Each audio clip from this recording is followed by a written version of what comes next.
Hello, everybody. Let me just get that in there. Okay. Hey, big dog. All right. So, hey, welcome. Hey, it's Monday. It's after dark. It's Monday after dark here on Houston with a Problem. Welcome, everyone. And the Seahawks won their first game of the season. Color me surprised.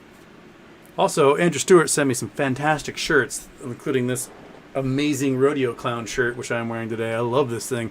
I feel like the parachute in my elementary school gym class. It is beautiful. Look at this. Just look at this thing. It is beautiful. Oh my goodness. What a sexy ass shirt that is. Oh, I am so pleased with this thing. It's so good. I love it. All right. Thank you, Andrew. It's wonderful. Your stickers are on the way. All right, big dog? Yeah. Okay, so blurp.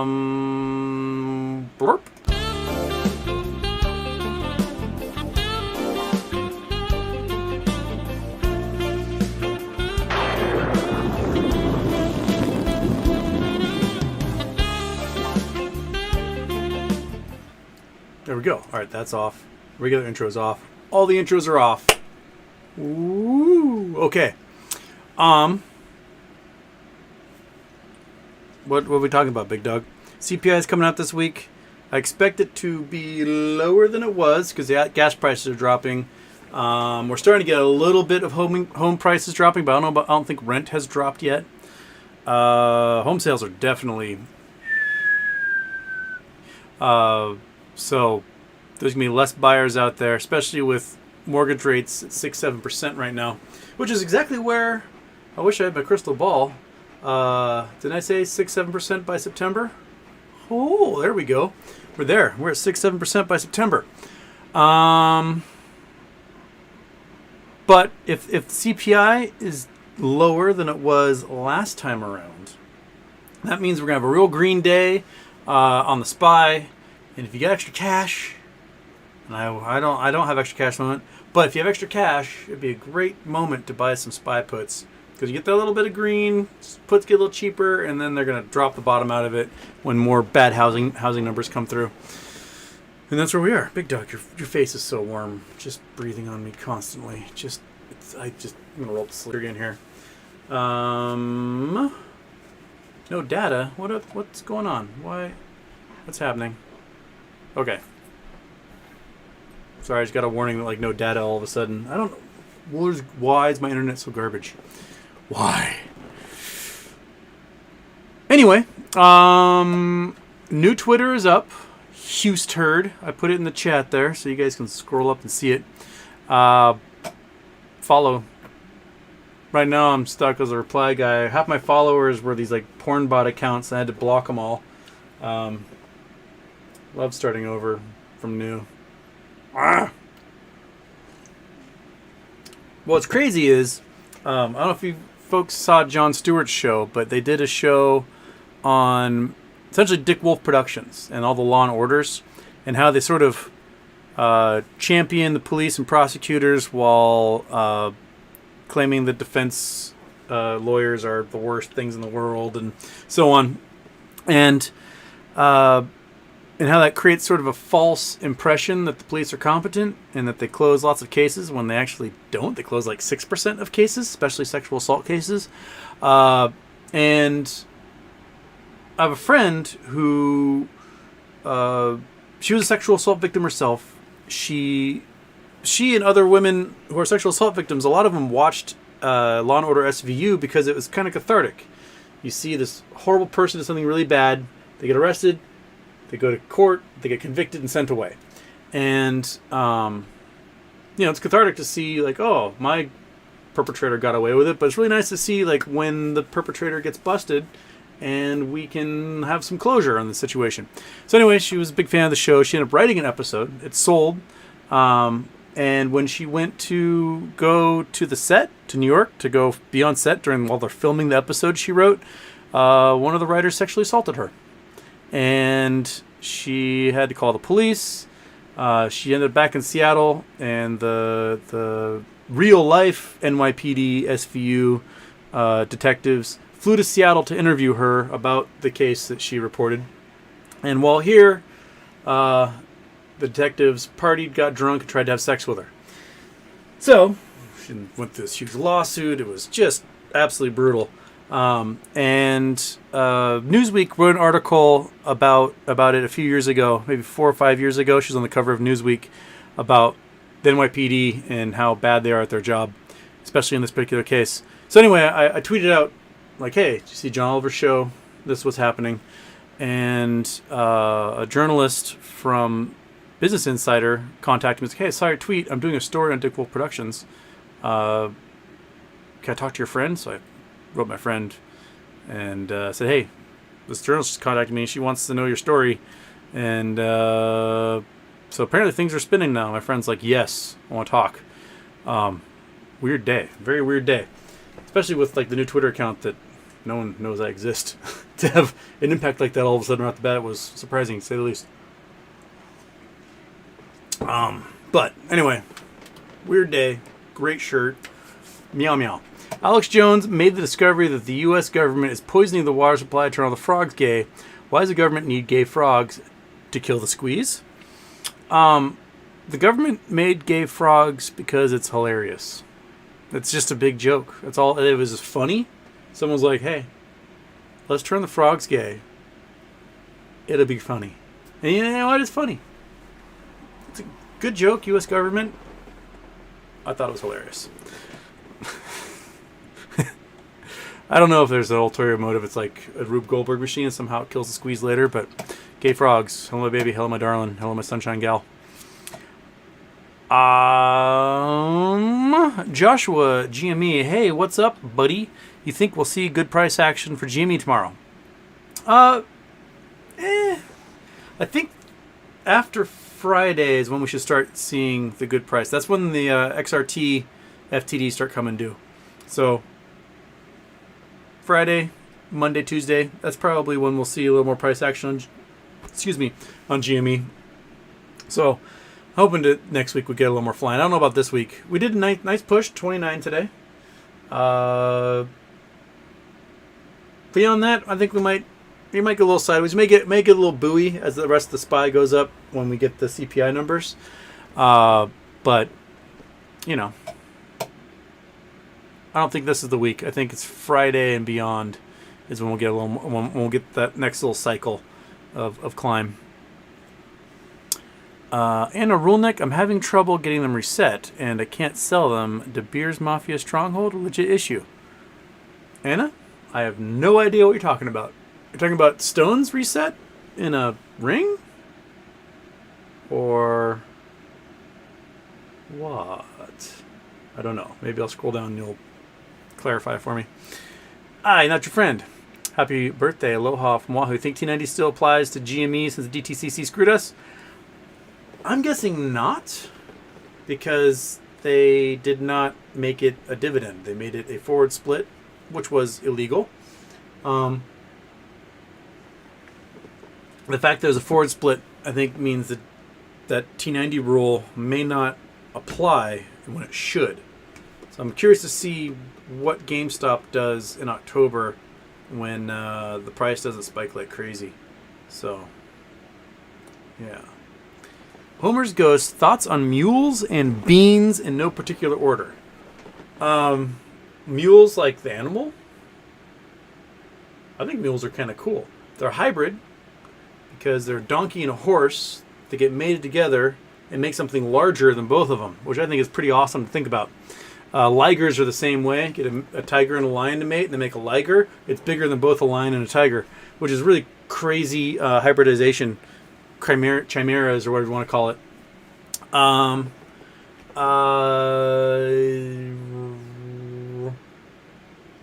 They're sterile. They cannot create more mules. You can't have a mule mated with a mule and create anything, just like a liger is sterile. Or Tyglon, depending on which one's the parent, I think. But that's all I know about mules. Beans, on the other hand, British beans are sad. Mexican beans are happy. There's your bean opinion. Gonna get flown in now. But partly stupid. Could we launch Elon into Sagittarius A so we could turn it into a supermassive asshole? Should be easy. It's kind of center of the galaxy anyway. That's funny. I mean, it's just as useful as going to Mars at this point, really, if you think about it. Meow meow. Well, let's be the end of frogs. No, but frogs will have fantastic stage productions from now on. So, just think, not everything's dark. Yeah, look at the silver lining of that, meow meow. Okay, and yes, I'm back on Twitter at Husturd, HOUSTURD, Husturd.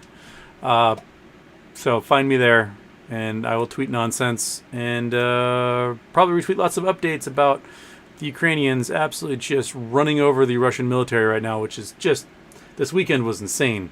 They're claiming like 15 towns an hour or something crazy like that at one point. I noticed after my Friday show, talking about how the Ukraine is about to run over a bunch of Russians, I had several comments from people who were like, you don't know what you're talking about. You are just playing into Western propaganda, and you have no idea what you're talking about. And look who just ran over a bunch of Russians. So, there you have it. Scott Lumley, do you have a bean classification system similar to your bird system? There's pinto, there's black, there's refried, there's barbecue, and then there's everything else. And, I mean, you get your lima beans, which most people don't like, but for some reason I like. Green beans. Peas beans? They got to be a bean of some kind, right? Lentils? Lentils are a bean. Are they a bean or are they a legume? Or are they a nut? What's a lentil, monkey butt? You'd eat a lentil. You would.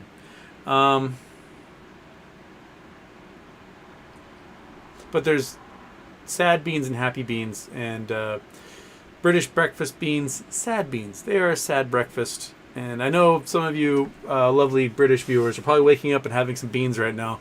I'm just letting you know that there are far superior breakfast foods available in the world. And beans on toast is just a sad breakfast.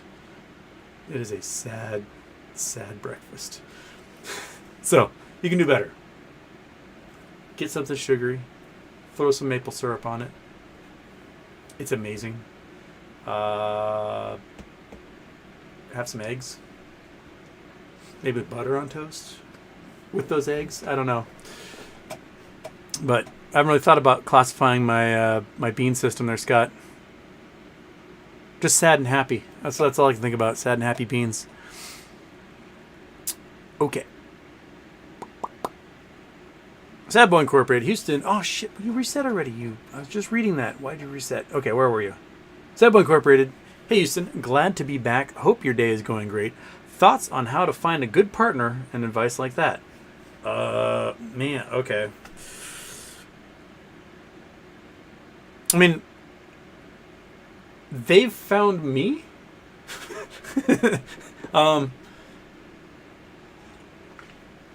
I mean, well, love of my life, she asked me out when I was 15 or 16 years old.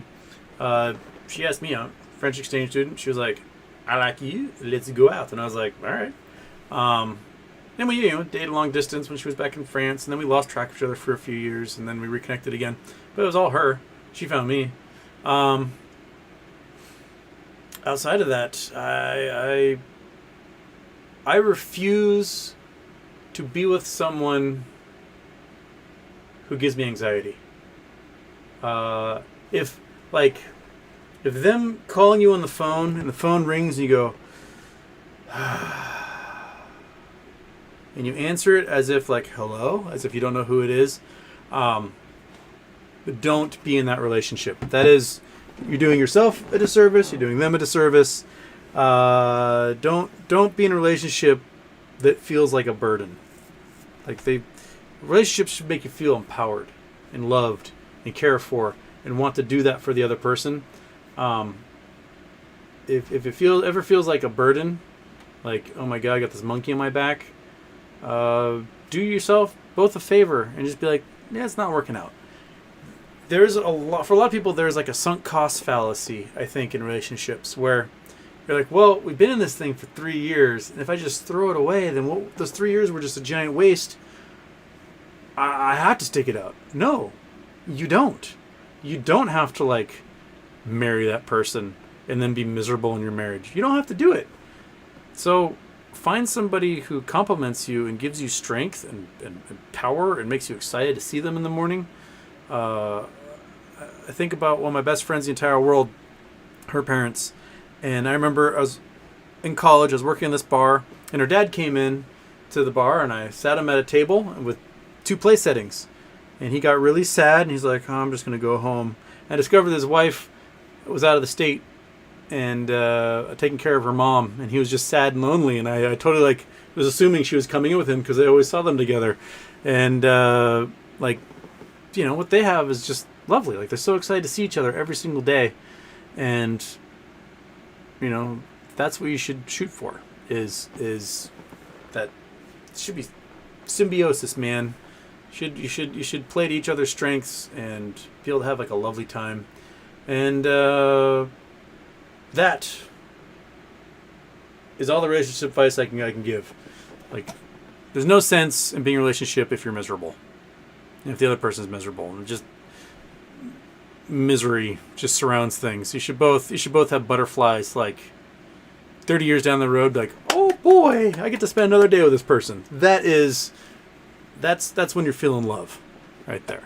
And just because you're lonely and you're like settling, no, man, get a dog.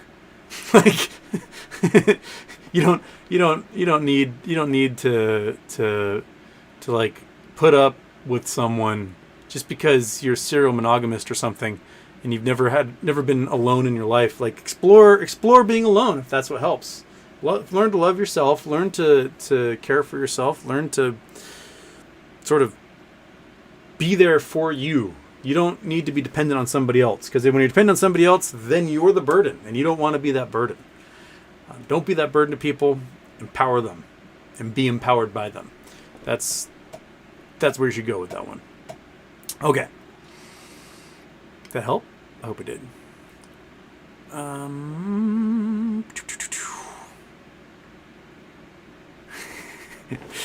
You Wahoo people roll in here. Sad Boy also asks, Houston, what the hell happened to Michael Burry? He's becoming more pro alt-right every day based on his Twitter. Granted, I know you don't have Twitter anymore, but he's trying to... Oh no, I have it again, and I told him that he's like being a racist asshole. He'll block me again. Probably already has. But yeah, he's like the man knows when an economy's going to fall. Cool. Outside of that, he's very racist. Very, very, very racist. I think the thing is that the what's that dude's name? Monkey actor who played him in the movie. My brain is this time of night. I never remember actors' names. What's that dude's name? Christ. Oh my gosh. Bale. There we go. Christian Bale. That came to me. Like, he played such a cool version of him. And that's the version people have in their brains. They're like, oh, he's cool. He listens to metal. He plays drums. And he, like, shorts things. But that's not who he is. He's kind of a dick. Yeah. And he deletes all of his tweets. So, like, I see he's popping up on the real time. How is he racist? He says things all the time like, schools are just teaching white kids to be ashamed of being white and stuff like that. No, they're not. They're teaching the fact that America has a very troubling past with very racist systems and racism and slavery and Jim Crow and everything else. And that isn't about the current kids. That's history. And if history makes you feel sad, then you probably should feel sad about the facts that those things happen in history. But it's not the kids in school's fault. They're not learning like, hey, little white Billy, it's your fault that in 1619 the first African slaves were brought over to America, and that's not at all what it's about. That's not what's happening. But in Michael Burry's brain, it is, and he doesn't think that we should feel bad that people were made slaves. And then he deletes his tweets. So, yeah. So, anyway. Hoshi Gaming, give me some good news. I don't want to spread FUD, but I'm getting a little antsy. Don't know how it's spelled. I don't think he spelled it right. I want MOAS. I want MOAS too. But, I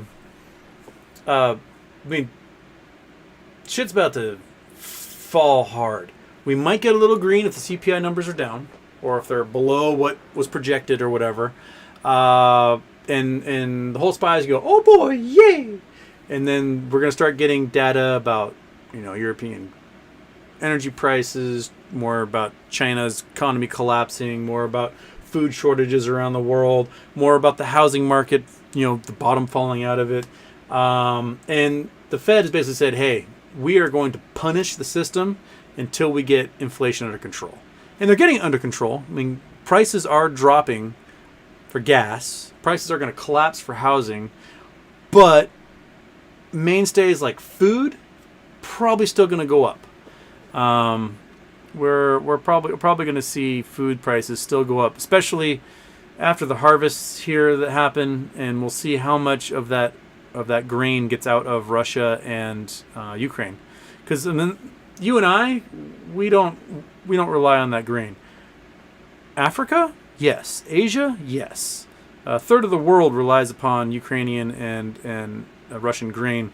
And, Turkey's going to do its best to make sure those ships get out through the Bosphorus. But Russia has stolen a whole bunch of grain from Ukraine. Russian grain's going to have to get done through the black market through China. So... the spy is going to drop real hard this fall. And that will be music to our ears because we are in the shorted stocks. They're essentially going to be shorting the market as a result. Jason Blackwell, Houston, what did the electrically charged atoms say to the other? I have my eye on you. Two hydrogen atoms sitting around having beer. One of them says to the other, I think I lost an electron. And his friend says, are you sure? He goes, yeah, I'm positive.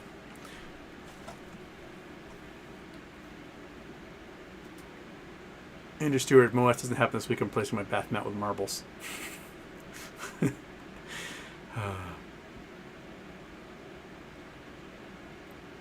G-Fun, how good did that defense look? Big team win for the Hawks. Surprisingly better than I thought, especially in the red zone, man. The Hawks did it. The fumbles were silly on everyone's account. A lot of strip balls going through there. But yeah, it's a good game. Europeans were like, I don't know what you're talking about. Football, American football, where every other play someone is broken and their season or career is over. Mount St. Funk. I think those are spaceships. Cool. Jason Blackwell, Houston, got a mailer from my mortgage company. Cash out refinance with a teaser rate. Smells like 2007. Oh boy. They're trying to get you to refi so they can repackage and sell that sucker, aren't they? Uh-oh. Yep. That's probably what's happening. Cody Field, Houston. What do you think about the SEC removing the $1 billion cap for the OCC? Could you explain that a little further? Oh, crap. I did not see that happen today. OCC, SEC, $1 billion cap.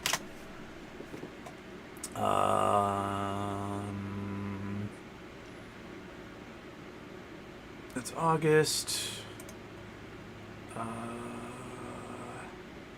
Oh, here we go.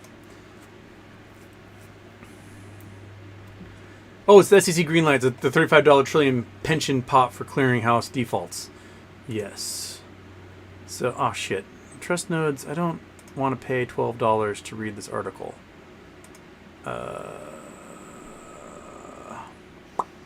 Where's the rest of the article? Can someone give me an article on that sucker? I read the headlines, but I didn't have a chance to actually read anything about it today. Someone sent it to me and I was like, cool. I might read into this, and then wasn't able to read further. Yeah, so basically, pension funds are limited in how they play the options market. So they have like a $1 billion cap on the amount that they can put in options at any one time. And now, in options, like, I love playing options. Why? Because gamble? I don't know. But pension funds are generally there because slow and steady wins the race. And if you got that slow and steady wins the race mentality in these funds, you know, if you invest in the S&P 500, over time, it goes up. And then by the time somebody who's invested in that pension, say 20, 30 years ago, by the time they retire, there's money there for them so they can live off of that in their retirement years. There's a $1 billion cap on playing options because options are extremely risky and you can lose everything. So if these funds aren't on top of it and they're not making good option bets, they can lose everything like that for their members. So removing that cap is kind of like whenever Republicans have a big push to privatize Social Security, is to take, rather than you buying municipal bonds, which are slow and steady over time, right? And government bonds, they're like, hey, we should just put it in the market and go. Whenever they start championing this, is whenever we have like an economic crash. Yeah, we should just put everything into the market. Oh, everyone lost their 401ks. Let's do that for our Social Security as well. I always find that interesting. Oh yeah, your 401k got vaporized. Want to do that to your Social Security too? Awesome, let's do that. There's something to be said about making safe bets for certain, like hedge. Like, okay, I'll gamble this stuff. This stuff I want to be pretty much guaranteed that I'm going to get my 3 or 4% every year. So that when I retire, there's something coming in the mail, and I don't eat cat food and live in a cardboard box.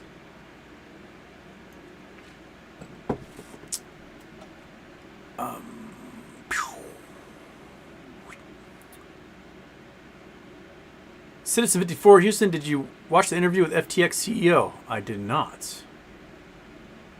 I didn't know there was an interview. I'm going to check that one out.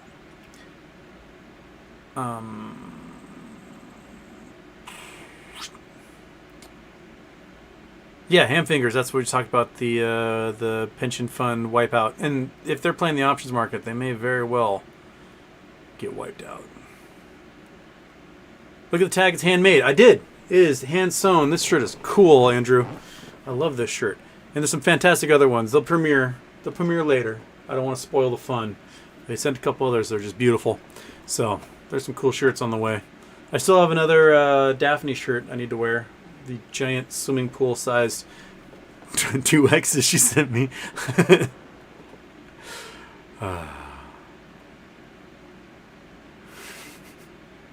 Anna thinks it's the best shirt. I think this shirt's awesome. This thing is so cool.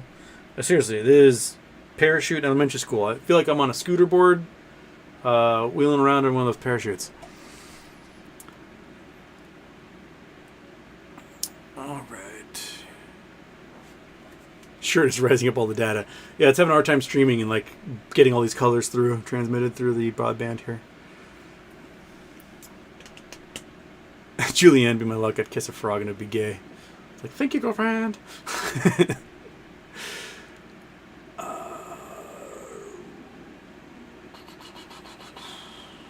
Ideas matter. Houston, what do you think of Ali's from Trading Secrets timeline for MLT run-up and divvy payouts? I haven't seen it, so I have nothing to think. Have they sent in their rebranded S1? MMTLP S1.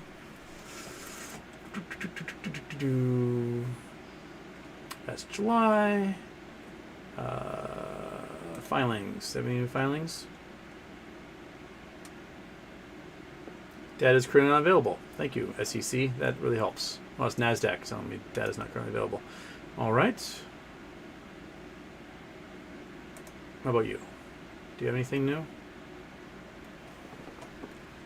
Nope, still the one from July. So those looks like they have not sent in the updated one yet. Current report, security ownership statement, current report, quarterly prospectus, S3 offerings. Yeah, nothing new since July. So they haven't sent in a new S1 yet. So I don't. Beyond that, I don't know what the necessary timeline for Ali is there. I'll have to look at it and before I can form an opinion.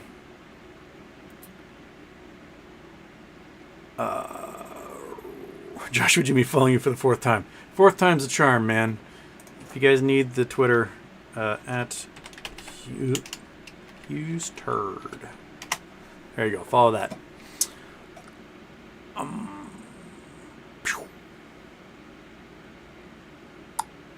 Andrew Dell, morning Houston. I don't know what it's like in the States, but in the UK, we're starting to see interest rates on savings going to 3% for savings. Yeah, I've not gotten a jump at all. I get advertisements for my phone company, Made a Bank, and for like the first $3,000, you can get 5%, and after that, it's like 0.25% for everything else. But I mean, back in the 80s, you could get 25% interest rate on your savings account in like 1981, which is crazy. If you ever watched the movie Brewster's Millions, which is a brilliant, amazing movie, and his job is he's going to inherit all this money, but he's got to spend $1 million a day for a month and accrue nothing of value. And you cannot have a penny left. He's got to spend it all. And the bank is like, sir, you can put it into this money market account here with our bank and earn 25% interest. He's like, no. First time I watched that, I watched it as a kid. I didn't understand what that was. Watched it again as an adult, and I was like, 25% interest for keeping your money in the bank? That is insane. Where are banks like that today? But, home mortgage rates were 20% if you wanted to buy a house. If you want to keep home prices down, you jack those mortgage rates up to absolutely insane levels, and homes will sell for pennies because no one can afford the monthly premium on that mortgage payment. But yeah, banks here, interest rates will go to 30%, and banks will still only give you 0.25% on your savings account, and then they'll charge you like $10 a month for the privilege of banking with them, and then charge you $30 a month for talking to a bank teller or whatever.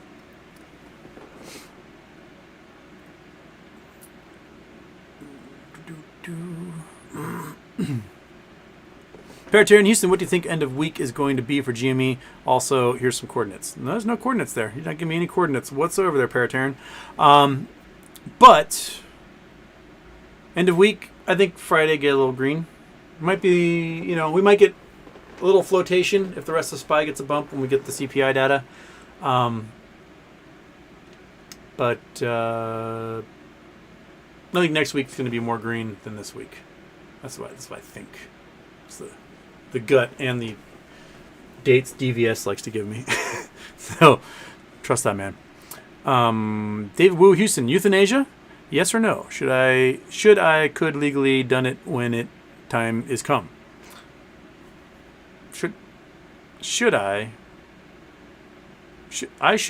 I could legally done it when time is come. David Wu? I think so. Washington State has legal euthanasia, so I think Oregon does as well. I don't know if there's other states in the union, but there's people that they're terminal, they're in pain, their quality of life is non-existent. They should be, and if they're still of sound mind, they should be like, look, I put my cat down in the situation. Please, let me just end it, and do so in an ethical, safe, painless way. Otherwise, they're going to be doing it in ways that aren't as safe, aren't as ethical, could be much more painful. Yeah, I'm okay with it. Someone lived a long life, and they're at the end of it, and it's awful, and the quality of life is gone. I don't see any problem with it. It's different. It's different having a mental episode where there is no clarity and committing suicide. That is a tragedy. That's something that can often be avoided because we can give someone the help they need and the services they need, and we can do it that way. But a terminal case is completely different, and the type of pain that you can be in at that point in the end of your life is just, you don't wish that stuff on people. So I'm okay with it. Jason Blackwell shirt looks like a pack of fruit striped gum. That's a good comparison. I like that one. It does look like that. Paratarian, don't you think the idea of FTDs is momentarily pointless towards price discovery due to the ability of swaps. Yes, which is why we should make FTDs not possible. You fail to deliver, we liquidate you that day. So yeah. Here in 17, Houston AVCT stock has FTDs due tomorrow, Wednesday, and Thursday. Get ready to load up market open. Noted. I don't have anything to load up with, but noted. Sounds fantastic. Maybe, I don't know, what's ACVT at right now? Do a quick ACVT, AVCT. That's what I'm looking for. Okay. 21 cents. Though there are options. Let's oh.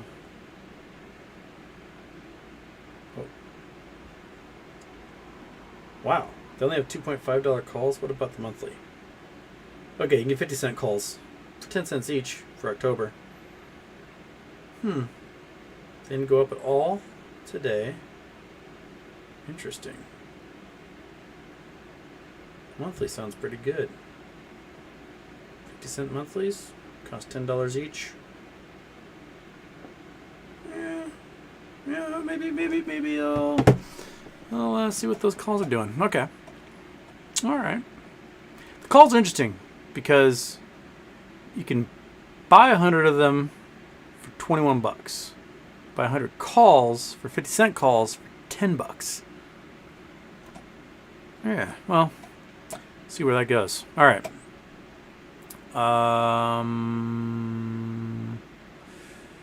Coffee Donuts Homer, miss having you on Twitter. Come on by. Come to the new one. I am going by Stone Deity at Houston. So come on, jump in there.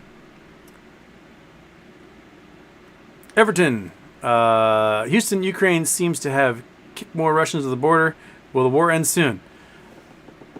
I think the Ukrainians probably have more in store. So, what Russia's failings are on all sorts of different sides of this war.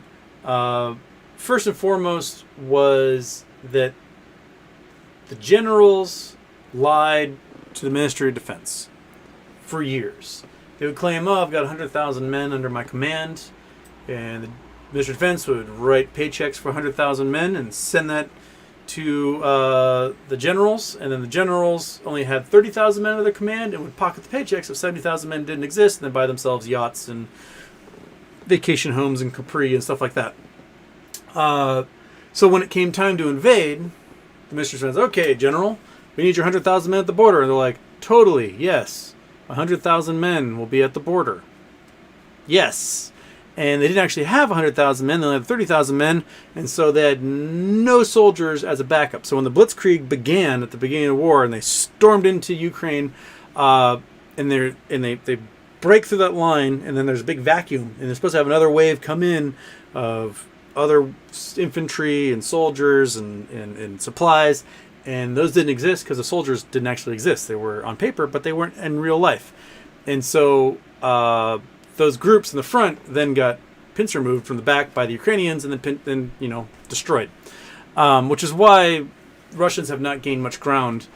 And then the Ukrainians have 400,000 soldiers since 2014 that have cycled through the Eastern Front in the Donbass, and they are seasoned. They're used to trench warfare. They're used to artillery fights, things like that. They put those 400,000 soldiers in there along the front lines to basically grind this thing to a stalemate.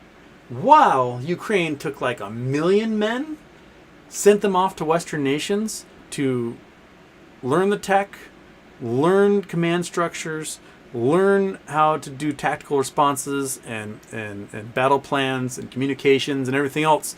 And so while those 400,000 veterans were grinding away, keeping the Russians sort of at a no man's land, all of a sudden, 2 weeks ago, hundreds of thousands of well-trained, well-equipped soldiers with fancy new NATO uniforms and Kevlar helmets and just a shitload of armaments and satellites and communication and everything else, they show up and like, let's do this, bitch.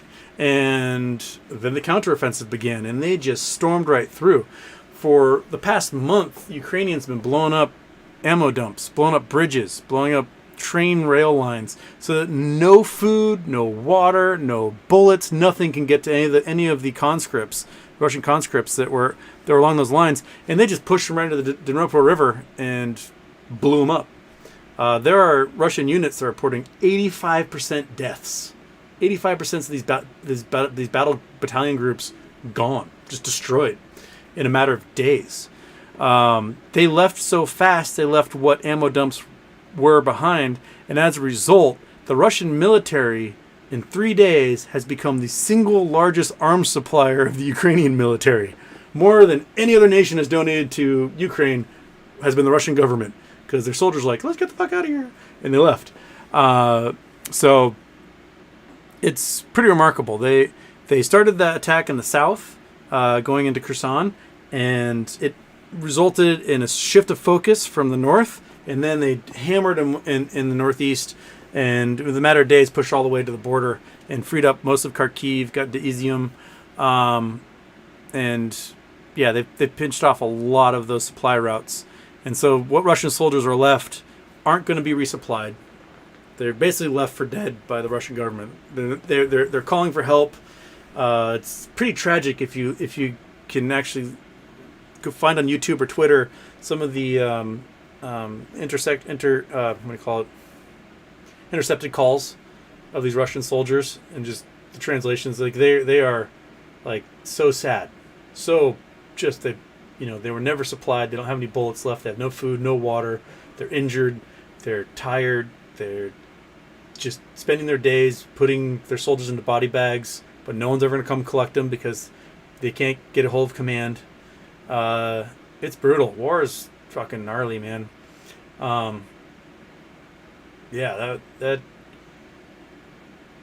it's crazy. Absolutely crazy what Ukraine's managed to accomplish. And there's saboteurs all throughout Russia right now, derailing trains, attacking chemical plants, manufacturing facilities, the barracks, the largest barracks for conscripts, because post-Soviet Union, Russia shut down a whole bunch of the military training bases, and they've got like two of them now that all conscripts go to, and the largest one in Russia was burned to the ground by saboteurs. So there's nowhere to train them. So if they do happen to get more conscripts in, they're not going anywhere, man. It's crazy. It's crazy. Okay, Grandpa Barney. Hey, bro, did you hear about the waste management truck that went over in Gorst? Yeah, 60,000 pounds of garbage spilled all over the highway. 2 hours sitting in the parking lot by the Ford dealer was nasty. Kitsap's son, Josh Fairley, posted it in the, yeah. So if you guys know, Gorst is like the armpit of the universe. It is, let's map it up here, one of the dumbest places to exist in the entire world. Google Earth. Okay, where are we? We are in Chile still. Okay. Let's go back up to the Pacific Northwest here. So, on my side of the water, on this West Puget Sound here, there is a highway. Highway 3 comes along here, and Highway 3 has to bend around this bay. And so on the east side is where the Puget Sound Naval Base is. So every day at 4 o'clock, 35,000 workers at this naval facility. The horn goes honk, and they all go peace. And they hop on the highway and they drive to the redneck houses out here somewhere in Belfair. And so you've got 35,000 people in their big Ford F-150s and 350s and so on trying to get through Gorst. And then at the highway, a giant garbage truck full of 60,000 pounds of human garbage tipped over and spilled across the highway and blocked off all the lanes. And everyone got stuck. So Grandpa Barney got stuck here, baking in the sunshine, waiting for them to pick up that garbage truck. But, how are you going to get something big enough to lift that thing? I don't know. Brutal. Absolutely brutal. What they've wanted for years is to just make a bridge so you can avoid Gorst, which is just like methamphetamines. And used to be a strip club, Toys Topless. It's a town you can drive over. There's like a bridge that just drives over the town, and that's it. But there used to be a strip club right here called Toys Topless, or the Main Stage. And it was like the only strip club around. And my best friend was working for Fish and Wildlife, and Gorst Creek dumps out right here. So he's in the parking lot, and his job is like literally count the salmon smolt that are going through. And it's like click, click, click. And out comes a lady smoking a cigarette with like a bath towel wrapped around. I go, what you doing? I'm counting fish. She's like, oh, there's one. Click. Oh, there's another one. Click, click. There's 2 more. Click, click, click. And before long, he said within 20 minutes, there's like 10 strippers smoking cigarettes, pointing out fish to him. Having a great time. But, all right, so post high school, after my accident, so I was swimming. I was doing a swim team because I had nothing else to do while I was like waiting to get back into school. So then one of the lifeguards was like, dude, we went to the main stage yesterday. You ever been? I was like, no, I've never been. He's like, it was a show, man. It was crazy. Like, we get in, first lady stripping, visibly pregnant. Second lady stripping, missing a finger. Third lady stripping, I was like, yeah, Danielle the dive coach. She saw us, screamed, and ran away. So, yeah, the main stage in Gorst. Just a crap hole. There was a fantastic robbery of the gun store here a few months ago, maybe last year, where these dudes broke in and in 9 minutes stole like $250,000 in guns and then drove away. And I think they eventually caught them like 9 months later. But, yeah, the gun store was not protected. All their guns got stolen. It was like ransacked. It was like 10 people ran in, just grabbed everything and ran out, and that was it. Gorst is a hellhole. The Gold Mountain golf course is really nice, though, right there. Anyway, boom. No double intro. Haha. One day. Here we go. Okay. Oh, look at that little dog. You're so cute. You're so cute. Yes, you are. You're a sweet little dog. Okay.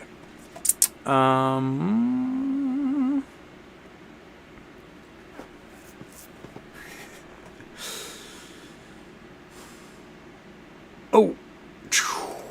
Meow meow. There's Black Hawk helicopters blasting Lady Gaga's Born This Way over a pond near my house. Alex Jones may be right.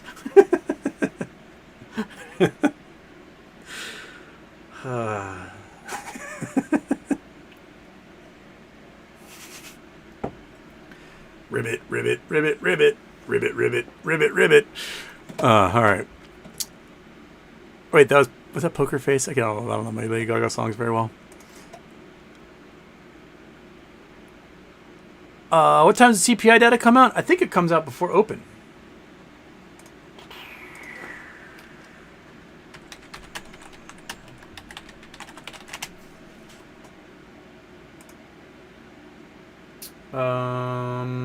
Schedule release consumer price index 8:30 a.m. So an hour before open is when CPI comes out. So 8:30 a.m. Eastern time.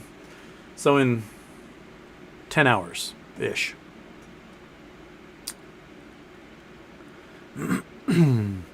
J-Dog, go Mariners. Go Mariners indeed. Parrotarian in Houston. What is your best bet for market crash to begin and why?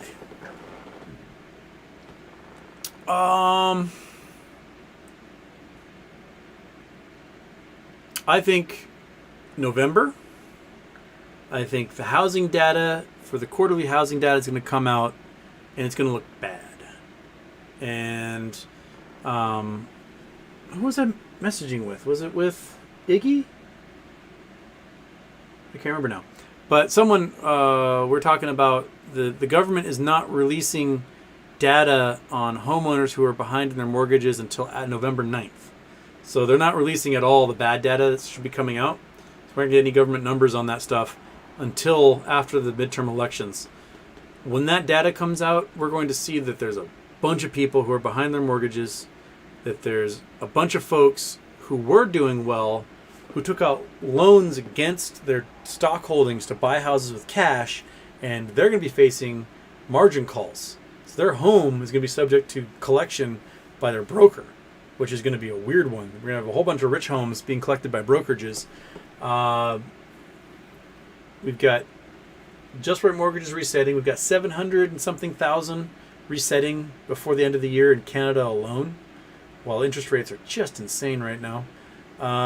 We've got Australia, same condition. European energy costs are so astronomically high that people are now paying, 5 times their yearly energy bill is 1 month's bill now in like the UK, which is just bonkers. That's not sustainable. November. I bet we'll see an institution go under sometime in November. A big one.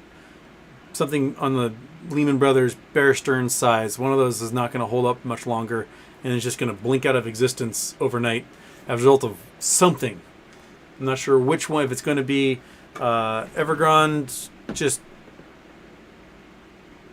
find big. You never get your money. That's it. Done. And big institutions go, well, that's it for us. All of our money was tied up in these Chinese bonds, and no more Chinese bonds. They blinked out of existence. Something is going to be the trigger, and it's going to take something down, and it's going to bring a bunch of stuff. It's going to make a black hole. Just everything's going to be stuck in that gravity well getting pulled down.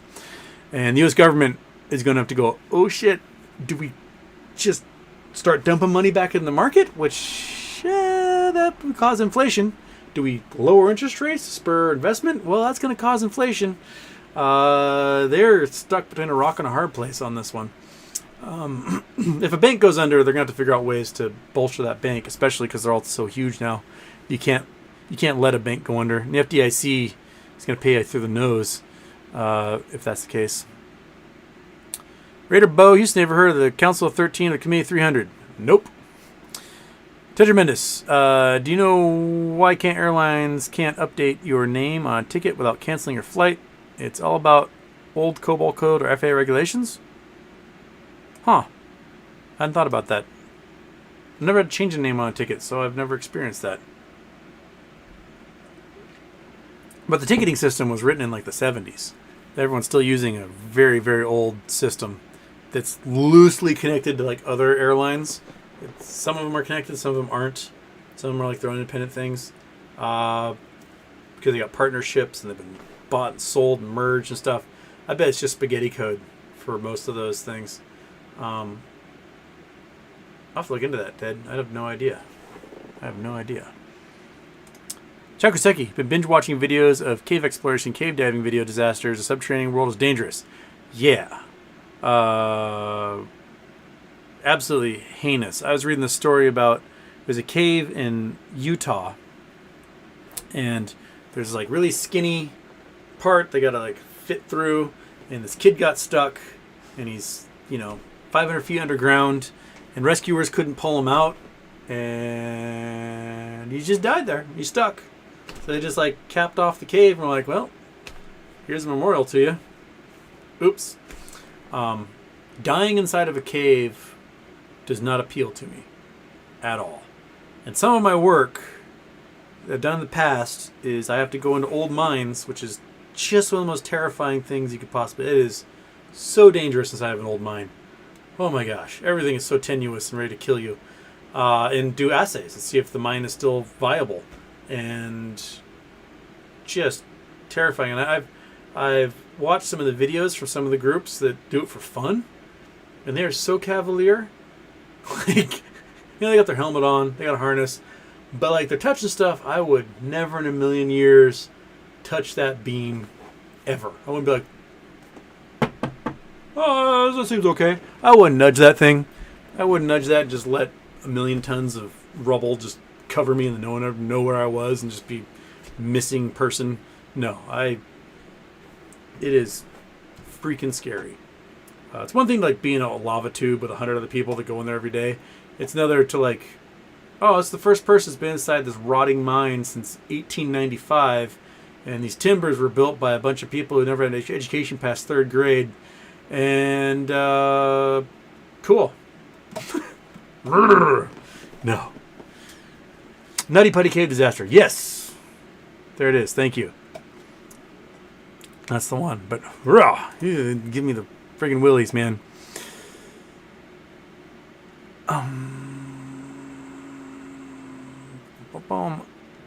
35. Hello from Brazil. Boy. Hello. Brazil. Enrolled like years ago into Mauritius to work and toured the diamond polishing studios. Got to buy duty-free diamonds, but now since they aren't certified conflict-free, I can't do anything with them. You can. You just gotta sell them on eBay or black market style.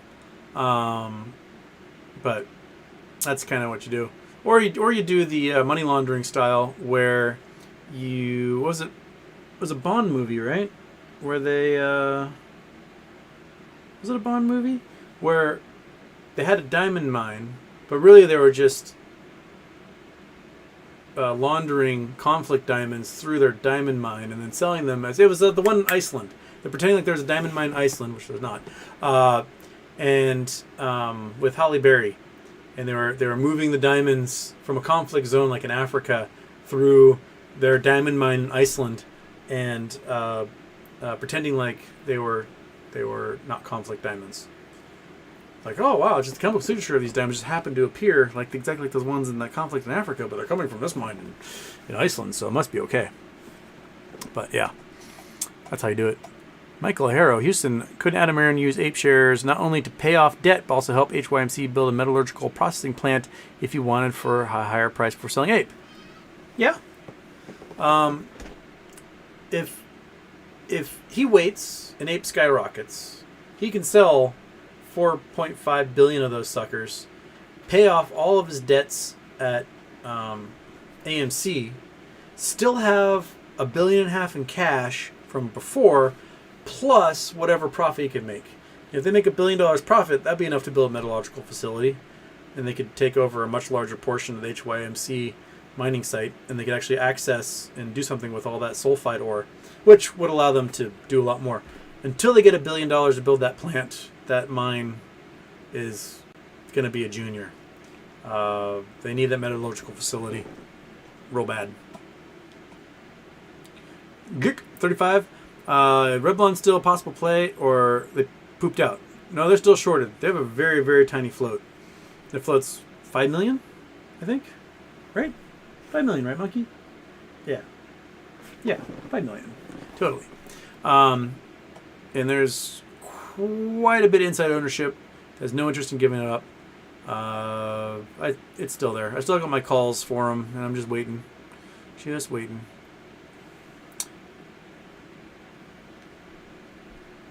Paratarian, thoughts on what causes supervoids? Are supervoids the space in between major cosmic connections between galaxy clusters? So if you look at the galaxy, if you look at the universe, and you look at the mass of the universe, it spreads out and it kind of looks like the surface of a dish sponge. Let's see if we can find sponge-like structure of the universe. Images. Shpoink. Turn off the Google Earth. Turn on the Chrome. Bam. Done. So it looks sponge-like. Like it's got these tendrils that connect. Now, why? We can speculate all day long about that. It might have to do with the way gas and dust get blasted out of galaxies as a result of supermassive black holes forming. That they blast out in dumbbells, basically, because you got the pull of the massive black hole, it's spinning like crazy, creating a really tight magnetic field, which makes this really bound system. So any charged particles has to shoot out like a laser. Matter of fact, if we look back in time at these active galaxies, we call some of them BLAC objects because they're laser-like. The BLAC stands for binary laser. Can't remember, something or other. Anyway, so because the way the light hits the Earth, if we're looking straight at one of the poles of one of these active galaxies, it looks like a laser light shining into the telescope. And so we compared them to lasers. And so if you're looking at the tendrils of these things, like the little fine filaments and stuff, it could be that you have a huge galaxy pumping out a whole bunch of this stuff, making for filaments to bind between different galaxy clusters. So that could be a reason why. It could be an artifact of how the explosion happened when the Big Bang went boom. You get turbidity and things spinning around each other, and it just kind of happens to coalesce in that way. But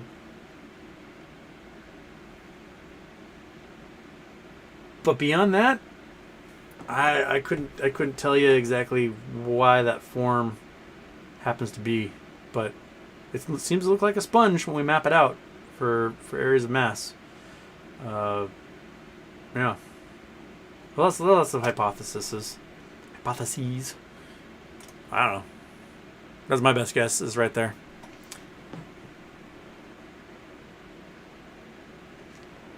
Lentils are a legume. Thank you. Houston, that sure has turned up to 11. Thank you, Science Me. I love this.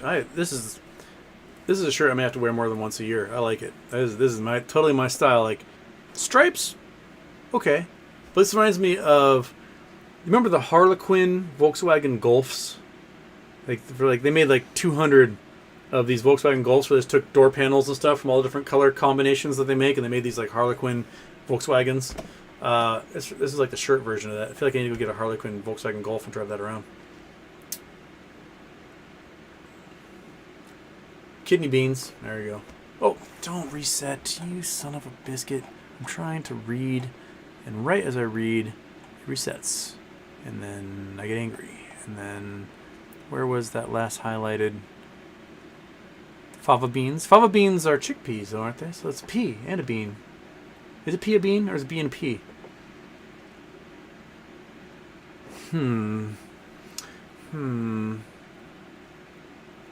Cloud9, I think the funniest thing is the media still trying to prop up Russia as this force to be reckoned with. Yeah.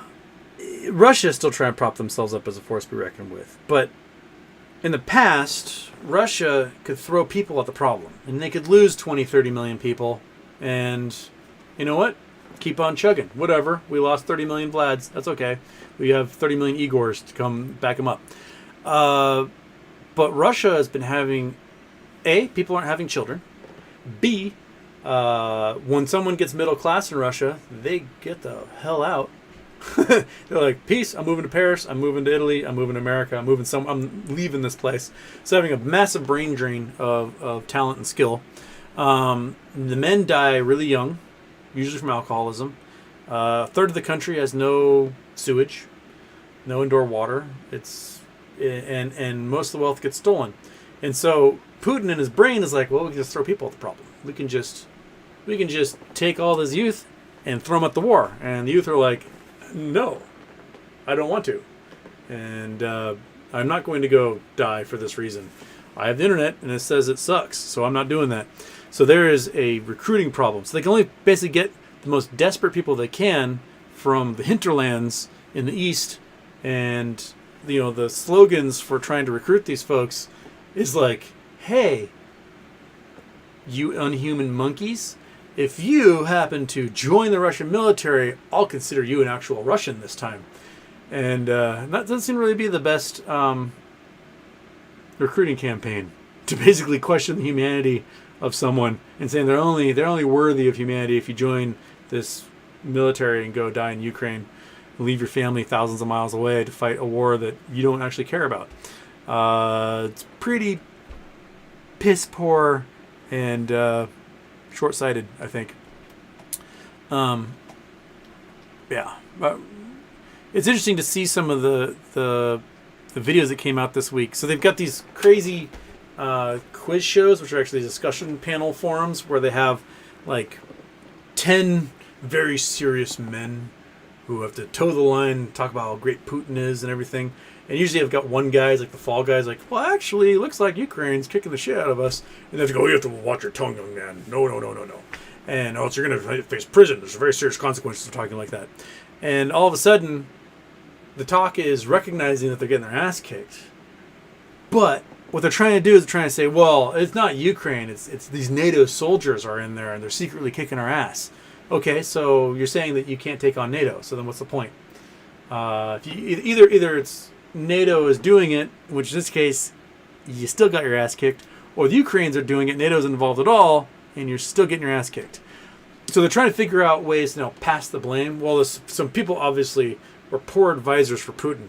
If there weren't such bad advisors, Putin never would have done this, because he's too great a man to do this if he had known. It's definitely a failure in our espionage and our battle intelligence and stuff. So they're trying to figure out now who to blame, or just not talk about it at all. Like, la la la la la. Here's another watch Swan Lake for the 500th time since March. Very curious. Very curious indeed to watch, man. I mean, the way the Ukrainians are winning these battles will be talked about at West Point, in the War College, and everywhere else for 100 years. Like, they will look at the stuff and just go, man, not only the Ukrainians doing a beautiful job of it, but just how bad the Russian military is. It is bad. And it's phenomenal to think about that so much of it is bad, not necessarily because the soldiers are bad. They're not that great. They're pretty terrible. They're ill-equipped. They've got the wrong equipment. They've antiquated equipment. They've no communications. They've got no non-commissioned officers. That stuff's bad. But a large part of it is they don't have a pallet system. And it's amazing to think about, like, they didn't think about logistics. Even after World War II, and all the lessons we learned from World War II, they still didn't think about logistics. And so, in order to move, let's say, 1,000 rounds for your howitzer, you need 50 men on a bucket brigade, moving the stuff by hand off of a truck. Whereas NATO has one dude in a forklift goes, and in 5 minutes, he's moved 1,000 rounds of ammo. They got NATO trucks that have built-in crane systems, so they can reload those HMERs and like, launch. Crane comes out, picks another one up, reloads, launch.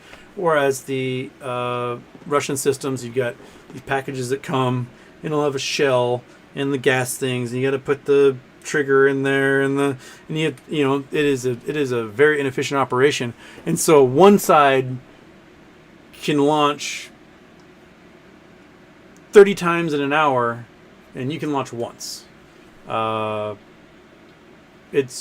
a lot of lessons to be learned in here. A lot of lessons.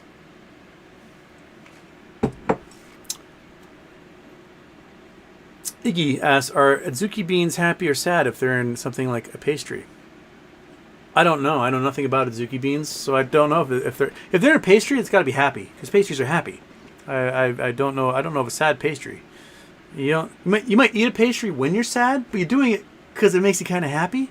You aren't like, I'll eat that pastry because I have to. It's like, ugh, I have to eat that pastry.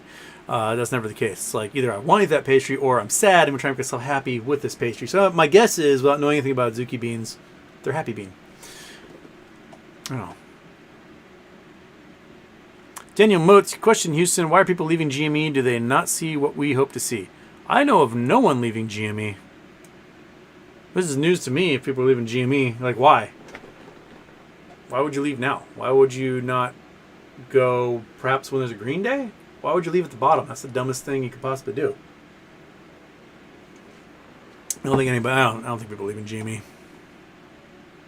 Cloud9, in order to find a good partner, you have to live honestly. Yeah. That is, honesty is a big key. And you gotta be able to communicate with each other. Hopefully everyone can figure out how to do that. Communication is key. Sometimes people over-communicate, though, and you're like, stop talking. So, a right amount of communication is very key.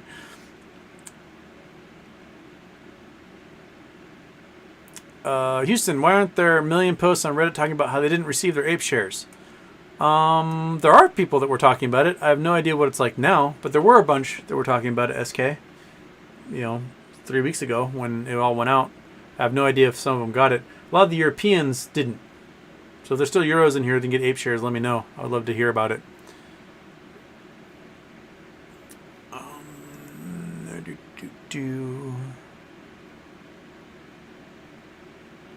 Javier Houston, good evening. What do you think of closing Bale on CNBC interviewing FX U.S. President and their GME partnership? You guys are asking me that. I haven't seen the interview, so I don't know. Pedro Arias, did FTX buy Robinhood? I thought they got a huge chunk of it, but I don't think they bought the whole company. Someone's going to buy the whole company. Probably before New Year's, be my guess, is that someone is going to scoop up Robinhood for pennies. they can put that in the crystal ball. Robinhood gets majority owned by somebody before New Year's.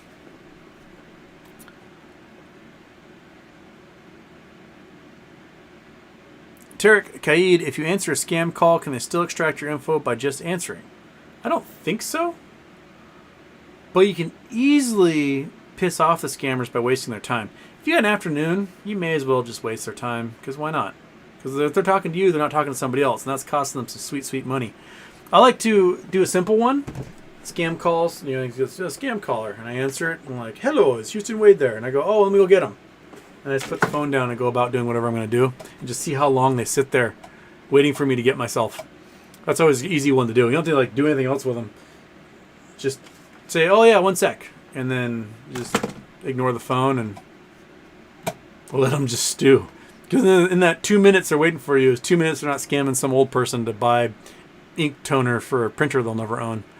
So, yeah. Or send them Target gift cards or whatever.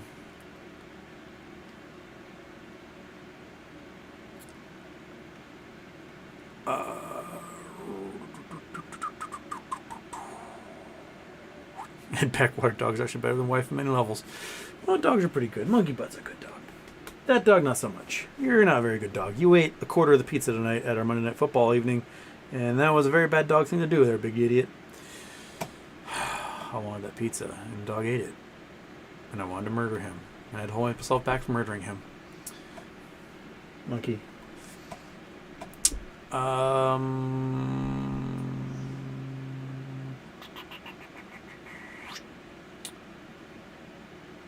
Striking Viking Houston, what's your take on the SEC giving no objection to the OCC in expanding its liquidation facilities?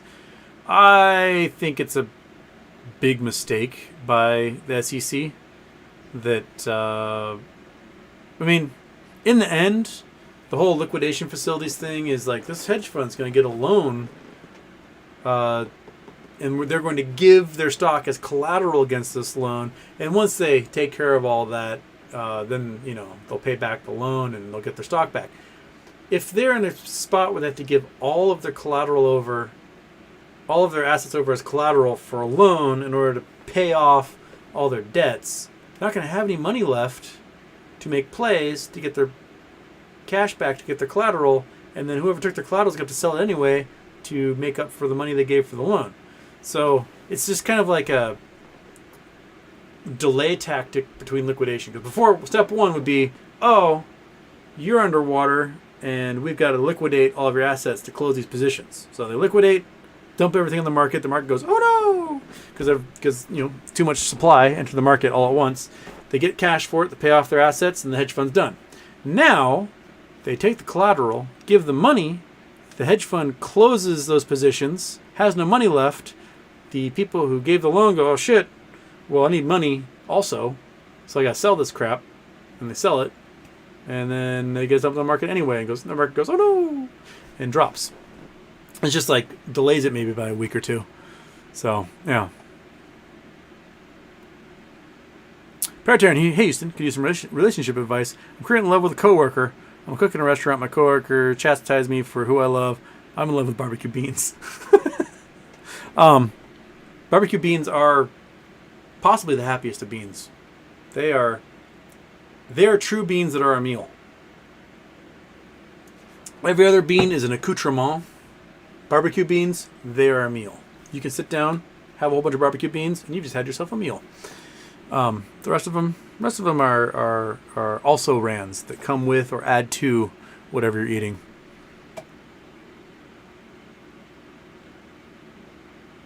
Mitch Houston, I got a bunch of uncut Yogo Sapphire. It says Yogi, but it's Yogo. Can you recommend a place to get them cut? There's 3 ways.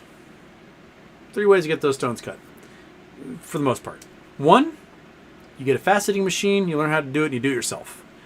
That's expensive. A good faceting machine is probably $5,000. Plus, you got to learn how to do it, so you need some starter stones to figure out what you're doing and learn how to do it properly and watch a lot of videos and whatnot.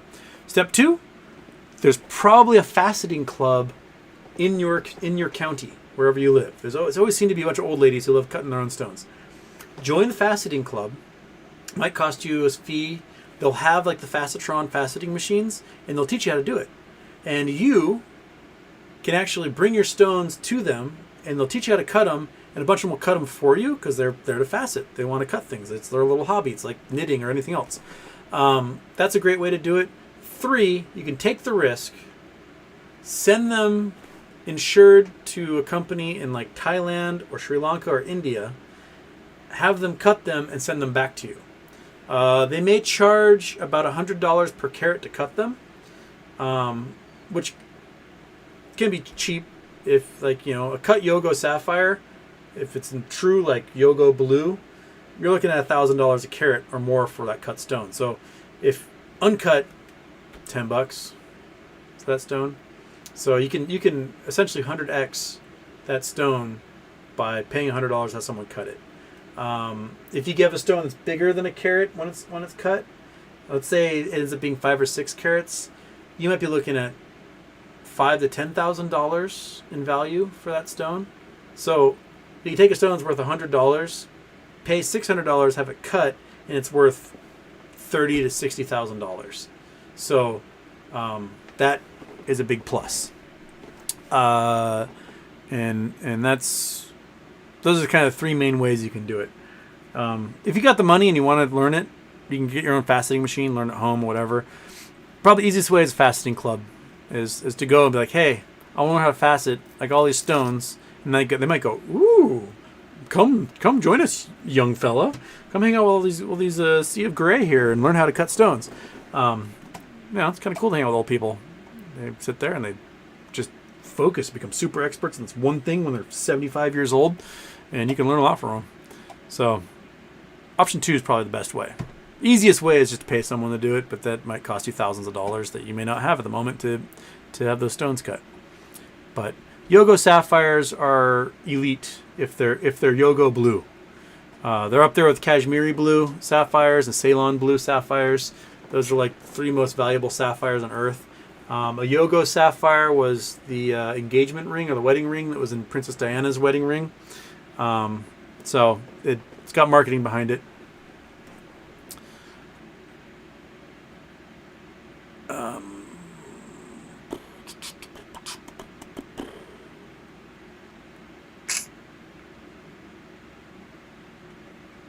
Ed Backwater, they don't count food prices and inflation figures. That's probably a giant mistake. They should, because you need it. Natsuka Hirabayashi, Houston, please should start thinking about Revlon as a long-term hold, not a squeeze. Look at Elf, Ulta, 2 cosmetics companies that have ripped all year. When they make Revlon, they will be gold. Yeah, and sales are going to go up. Once people stop wearing masks as much as they did before, people are going to be wearing makeup, and they're going to be buying Maybelline and Revlon and everything else, and using more of it. And then they're going to have to go buy more of their eyeliner and everything else. So, yeah. Bill Cohen Houston says your Twitter account is suspended. Yeah, that's why I have a new one. I got mass reported again. This time for promoting abuse was the claim. And I asked, hey, can you show me where I did that? And they're like, no, we don't have to show you where you did that. You are an abuser. And deleted my account. So, got a new one. We'll see where we go.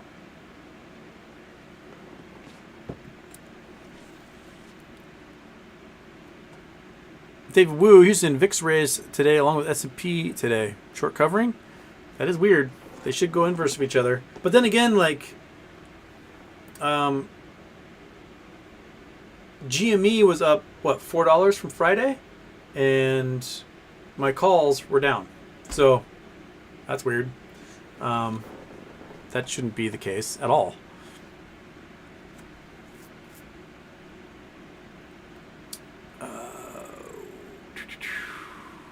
Daphne, any price prediction for MMTLP is a squeeze expected before the dividend distribution? Well, the dividend distribution would be after this company's gone private. So when they get their S1 approved to take the stock, turn it private, then your account will have a stock that you can't trade. And it'll probably be a 15-day window or so between when they announce they're going private and when they actually go private. And in that 15 days, any short positions out there for MMTLP will have to be closed. You cannot hold short positions in a private company because the company's not tradable, and so you're going to be forced by your brokers to close any of those short positions. So the price may have a good spike if there's still any shorted shares out there of it. If that's the case, price may go. Jackson, I'm on Twitter's most wanted list. Yes. Hey, buddy. So the price may rocket if there's a whole bunch of shorted shares still out there that have not been closed. Then, when the company goes private, you're going to have these shares you can't do anything with. They're trying to sell all of the assets in the oil field. Just try to sell it all. And it might sell for billions. If that's the case, you may get $30 to $100 per share in your account if oil prices are still as high as they are now. What we may have to worry about is that if the economy collapses, oil collapses with it. Last time around, gasoline dropped to like $1.25 a gallon in 2009 after it was $4 a gallon in the August prior. So if they don't get this thing sold soon, then the value of that land, the bottom may just fall out of it. So time is of the essence, George. You got to get this shit sold in case, everything gets worse. So I know, the Lord taketh, the Lord giveth, whatever. So let's see where that goes. Yeah.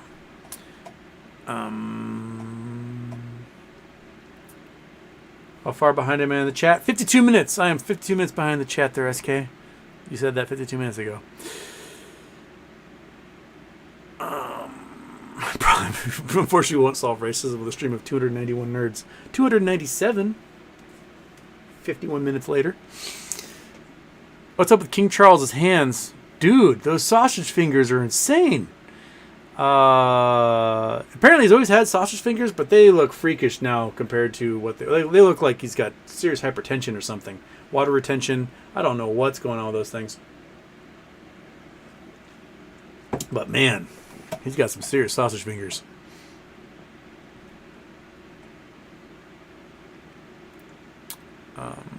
Mountain St. Funk, Nevada has the right to die law also. All right. Okay, so that's 3 states I know of. I don't know of others. Lay them out there if they still exist. Cal Cooper, hey guy, thanks for the late show. Currently working graveyard for the Ross Fork fire in Idaho. Nice to have an obscene shirt to look at. Idaho is on fire. I was looking at the air quality thing. Let's see if we can bring it up here. Air quality fires.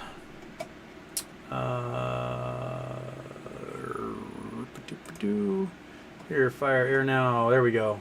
Okay, go. Oops, I forgot to open the. Click flag map. So it is just bonkers. Come on, get out of the way. There's Idaho. Not looking good. What is the indexes at? 239. That's pretty bad. 220. That's bad. In Washington, we have a big fire happening near Skycomish. This was at like 900 this morning. We're at 512 right now in Skycomish. Ugh. And then South Lake Tahoe is really bad too. South Lake Tahoe is. Oh no, South Lake. Now it's North Lake Tahoe. Now it's near like. Where are we here? North Lake Tahoe is doing fine. 451. It was South Lake Tahoe the other day. So gross. Just do not want to be on I-80 right now. 383. 367. Yeah, being on I-80 would suck. And then looks like here 231, pretty bad near Grass Valley. Eastern Oregon was having stuff too. Yep. So, everything's burning again. Good thing California got that tropical storm that came through because everything was like 120 degrees and about to catch fire, and they just got a whole bunch of rain, which knocked a bunch of houses into the ocean. But that happens.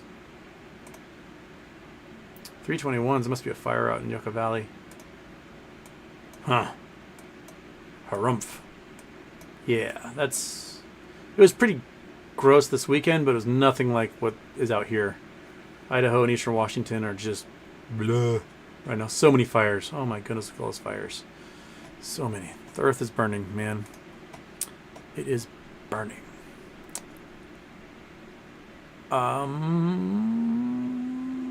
Ethan, what would you do with a $50,000 inheritance gift from parents when you owe $280,000 in your mortgage of a $350,000 house?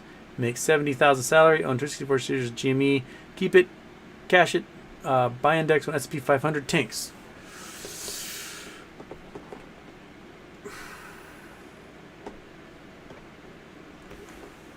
Well, you got 264 shares, which means you have 736 to go to get to 1,000 GME shares. It's at $29 a share. Where's my calculator? Calculator. Okay, so at $29 a share times 736.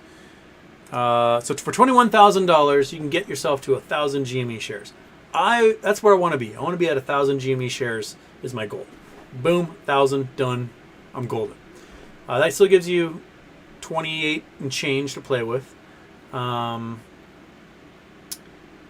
can pay down your mortgage, but you're going to be underwater in your mortgage anyway in 5 months because that's where the housing market's going. I would probably take the rest. You got $28,000, and a November call. What's the November call out right now for GME? Let's go back. Nope. Go there. Take me to the Paradise City. Go back. Go there. That's where I want to go. Okay, so GME. Trade options. Let's go for November 18th call. Something that's close in the money is $400, more or less. It's one 31 for like $400. So 20. Oh, you guys can't see my calculator. I just realized that. Turn on calculator. Turn off Chrome. There we go. Okay, so you got 28 grand. It's like 28.7, something around there. $28,700 divided by 400. Okay. You can get 71 call options for GME for November. Sometime between now and then, those 71 call options, the price is going to go up $15 from now. It's going to hit $45 some point between here and then. That's $1,500 per those 71 profit. So, times $1,500, and you just turn that $27,000 into $101,000 profit off that at some point in there. No, take some out, free taxes for sure, but they'll probably try to hammer it down, right? So at that point, a put that's near that price, that $45 probably costing you $400 or $500 per one of those. So let's say it's $500. So you can buy 215 puts. Drive the price back down another $1,500. So you can be at 322 in 2 rounds with that kind of money. It's a big gamble, but you buy them far enough out, you're gonna get somewhere in there. It does the up and down. So if I had that kind of money, I would get to my 1,000 shares of GME, and I would definitely play some calls to generate cash. Because then, boom, your mortgage is paid in 2 rounds. Not so bad. But don't play weeklies. Do not play weeklies with those. Go out several months, because that cycle, that FTD cycle, GME is still going to hit, it's still going to do stuff, and play it that way. That's just kind of,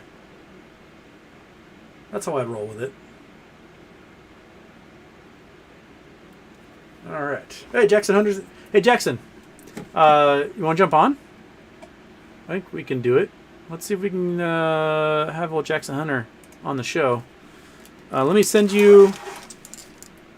Oh crap! I'm gonna make a Zoom and send it to you here. One sec. How do I go back to Big Houston while I set up the Zoom? I gotta go. Oh, I gotta go here.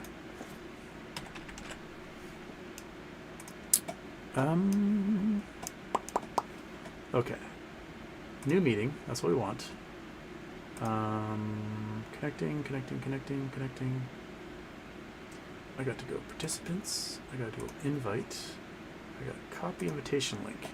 Now I've got to take the invitation link. I got to email it to myself because if I try to log in to my Twitter on my computer, they shut me down. So I go there. I go email it to myself. Yes. Subject. It's going to be a squiggle mark. No thanks. Send that. All right. Now that I sent it to myself, I can now hopefully message Jackson on whatchamajigger. I can go there. Come on. Jackson Hunter. Here we go. And Jackson, I'm going to send you it here. There we go. All right. Copy that. Copy URL. Open back up. Send that there. Boom. If you want to jump on, here you go. Just invited. So look in maybe your message requests because you might not, because this one's new on your Twitter. So let's see if we can get that going. Close that and video. Oh, USB camera? Will it work? No. Elgato face cam. Will that work? No. All right, so that's not going to work. He won't be able to see me. Jackson, he won't be able to see me, but I will see you. Hopefully that'll work. All right. All right, we'll wait. See. Oh, share video. Failed. Oh yeah, because I'm using the video. I hate this. If I start the video with OBS, I can't use it on Zoom. If I start with Zoom, I can't use it on OBS. I need like a third camera I can plug in to be able to use that. So hopefully you get that, Jackson.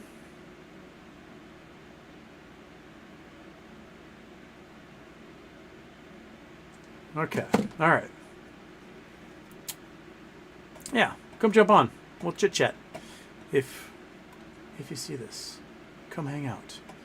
Until then, I'll keep reading the ye old yickety yaks here.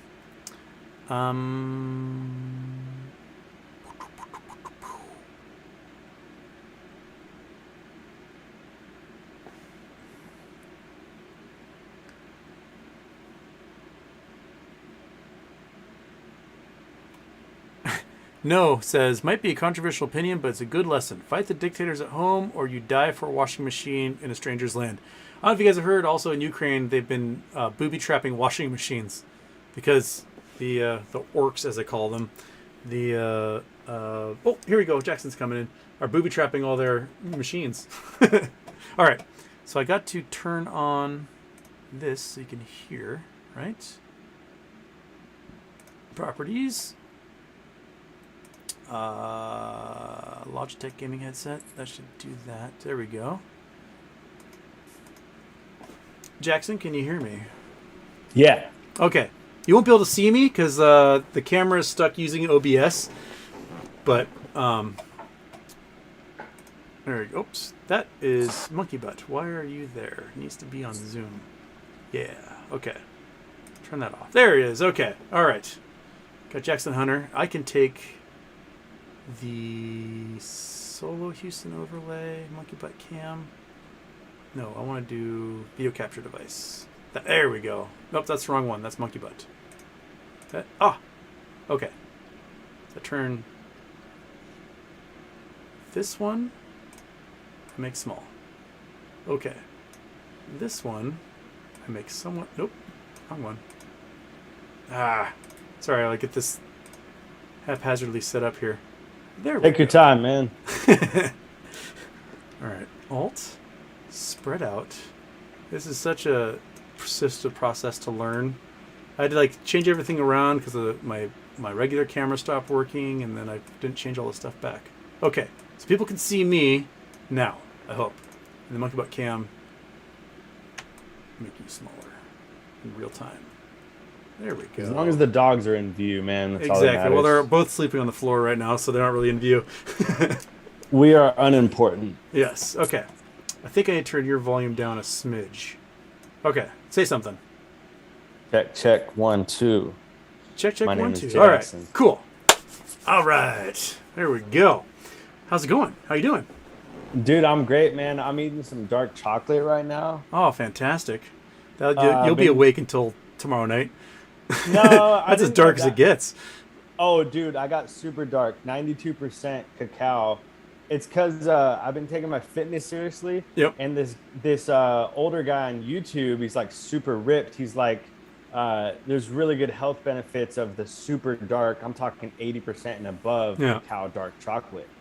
And so, and I'm not talking like you eat a couple bars a day. I'm talking, take a couple bites here and there. There's Yeah. a lot of good health benefits of it, actually. Well, all right. I have still a whole bunch of chocolate I bought in Switzerland I haven't eaten yet, and it's all dark chocolate. I keep like saving it to the point where I don't eat it because I'm like, oh, if I eat it, then it will be gone. Oh, so you eat dark chocolate because you like the taste? Oh, hell yeah. Yeah. Interesting. Yeah, Yeah. it's bitter as hell. Oh, I no. don't like- 92% is like too bitter for me. I like 60, 70% in there. Oh, that's doable. Yeah. That's doable. Yeah. It's like I don't drink anymore, but it's like liquor. Like that's how bitter it is. Yeah. Yeah, it's like for cooking, basically. It doesn't taste like chocolate. For anyone out there, it's like Yeah. it's like you're eating bark. Oh. For real. But hey, I was actually enjoying Wall Street Conspiracy. I'm only like 30 minutes in. I have not watched it. I'm going to admit that right now. I have not watched Wall Street Conspiracy until tonight. Is that the one about it's about the one Eagle Tech? Is that the one about Eagle Tech? Okay. Yeah, yeah. Yeah, so folks that don't know, Eagle Tech was this company that basically did the first voice over IP, and they were supposed to be this huge IPO. And then Solomon Smith Barney was their underwriter and basically gave all their stocks to a short seller who dumped it all, collapsed the company, and then they got illegally naked shorted out of existence. And yeah, and then so a lawsuit happened. It didn't go anywhere. The DTCC got subpoenaed. That didn't go anywhere.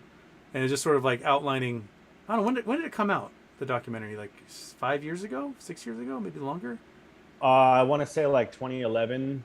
Okay, like a decade ago. Maybe 2013. Yeah. Something like that. And so then there was a guy who worked in, he kind of like became like the end is nigh type protester dude. And Yeah. And he was basically laughed at, but he would protest like every day in front of the exchange or from the DTCC, being like, these guys are criminals, they're counterfeiting everything, and people just stopped taking him seriously because he, that's what they do. And now it's like he's just a prophet. Like, he died of cancer within a couple of years, and Oh, that's unfortunate. yeah, so. But he was saying everything that we've all learned in the last year and a half, and people should have taken him seriously. He was right. It's so funny because it seems like all the problems were introduced with the advent of the DTC. Like before the Depository Trust and Clearing Corporation, things were running smoothly. You didn't have a surplus of shares that should never have existed. Yeah. And then the DTC comes along and all that changes, and you can create this artificial supply. And like, dude, me and you have been making videos for so long, going on over a year and a half, but it really comes down to simple supply and demand. Yeah. And they do this all the time. This is not some like yes, it's a rare event in that retail became so powerful. That was the rare part of it, but it's not unique that there are phantom shares. Yeah, that happens regularly, and I think that's a misconception, especially amongst common people outside of the investing world. They sure as hell don't know about this. No, there's what 180 billion counterfeit shares of Amazon, something like that. Oh, I never heard that, but Yeah. I don't doubt it. It's like there's no limit because once they threw the paper certificates away, now it's the Wild West and we can do whatever the hell we want. Yep. And it's like they're self-regulated. It's like, dude, just think about if you were regulating your own criminal activity, you're not going to get yourself in trouble. So it's like Exactly. it's just these little nuanced financial transactions that just happen day in and day out, but they're so small that the average person doesn't notice it. But the people that have been in the game for a while, they know what goes on. Oh, they know exactly what goes on. Yeah. Yeah, and so anybody that's playing dumb, it's like, well, maybe they just don't know what they're talking about. But a lot of people, there's some other reason, and this is not new, man. Like, I want everybody to understand that. Like, Roy and Kitty did not figure out naked shorting. That's not what happened, you know. Yeah. But it can kind of feel that way, right? Because it was launched onto the map with such strong force. But you know, this has been going on since the 90s, maybe even before. So and there's been, you know, articles. There's that Rolling Stone article in like 2010 about Reg Show and naked shorting, and it was a big. I mean, it takes you an hour to read the article minimum. It's a big article, but you know what? People didn't read it. This big news that they're not just shorting stocks, but they're shorting U.S. Treasury bonds. They are selling Treasury bonds that don't exist to people, and that money is not going to the federal government. So they're naked shorting that stuff. And so, you know, do we want to live in a system where liquidity is provided by counterfeiting everything? Or do we want to live in a system where liquidity is provided by, say, a company issuing more shares? Like, can you imagine if GameStop or AMC had generated 8 billion shares and could sell them at $10 a share? How much money they would make and be worth? But instead, there's some middleman market maker who's sold 8 billion shares and made all that money. Not the company. The company did not issue any stock, but they are issuing stock every goddamn day for these companies, and that should be illegal. There should be no way they can do that. Yeah, it's wild, man. Yeah. And then like, I'm actually interviewing one of the people that is on the documentary. I should be having an interview with Wes Christian pretty soon here. I'm ecstatic about that because that guy's actually been in the game for a long time and he knows like what's going on and he's not afraid to tell the truth. Yeah. And so I think he's in that. I think he's in the documentary you're watching. I think he's in that. Yeah, he is. Yeah. And you know, I'm taking notes while I'm watching it. There's so many cases, and you know, the crux of the whole situation is FTDs. Yep. And so the only thing I'm looking forward to right now with AMC and GME are the FTDs reporting at the end of this month for Ape's introduction to the market. That's going to be interesting. And I don't have any expectations, but if I were a betting man, and I love to bet, I think they're going to be just effing so high. And honestly, I think Adam Aaron knew that was going to happen. I think this is part of the overarching plan. Yeah. But it's like, it's just so wild, man. But the more, you know, knowledge is power. You know, they always tell you that in high school and stuff like that, like guidance counselors. But it's true, man. The more you know, the more ammunition you have, because when people try and tell you that you're wrong, you're an idiot, you're a conspiracy theorist, you can point to X, Y, and Z. You can point to Eagle Tech and Biogen and Suzanne Trimbath and all these, and Wes Christian and all these people that they and it's like they were not the first people to expose this either. You know, we've been going on, I believe, since the 1600s with the tulip mania. It's like you're just using a cheat code that is hundreds of years old, and the apes just pointed it out. Yep. And it's not that complicated. Something that was kind of just kept from us from knowing for a long time. That the insiders always knew about it, but it's the people they were fleecing didn't know they're getting fleeced. They're being told, oh, you see the commercial for Fidelity or whatever, like, oh, okay, so I follow this little green line and I end up at my financial advisor and they advise me. And oftentimes those financial advisors are advising you to do what will make them money and what will lose you everything. And you know, they need your ability to get the shit no one wants and to sell them the shit people do want, and they'll fleece you. And there are so many short hedge funds in existence that there's too many. Like I've used this example on my show. There's too many predators and not enough prey right now, and that when they find like, oh, I'm going to short this company, then 100 other hedge funds, 500 family funds, they all jump in and short that company. Okay, now I just create a short squeeze situation because too many of you are involved in this play, and they all go, oh shit. Well, I'm going to short this company over here, and they all go, whoomp, and they'll group in that one, and they're shorting too many companies because there's too many of these short hedge funds. They need to be cold. That's the thing I was thinking about today. It's like, yeah, you can make money going short, but you can make just as much money going long. Yeah. So like, why do these people have such an affinity for going short? Like, because for 30 years they just made buy a killing. calls on Tesla, and Tesla's probably going to go up. Yeah. They for 30 years they didn't have to. They could just destroy a company and make their money and go on to the next one. And now there's, with consolidation and all these big conglomerates, there aren't enough companies for them to short like this anymore. They're all getting gobbled up. I guess they feel more confident beating down an already beaten down company than they do going long on a more, I guess it's more speculative to them. Yeah.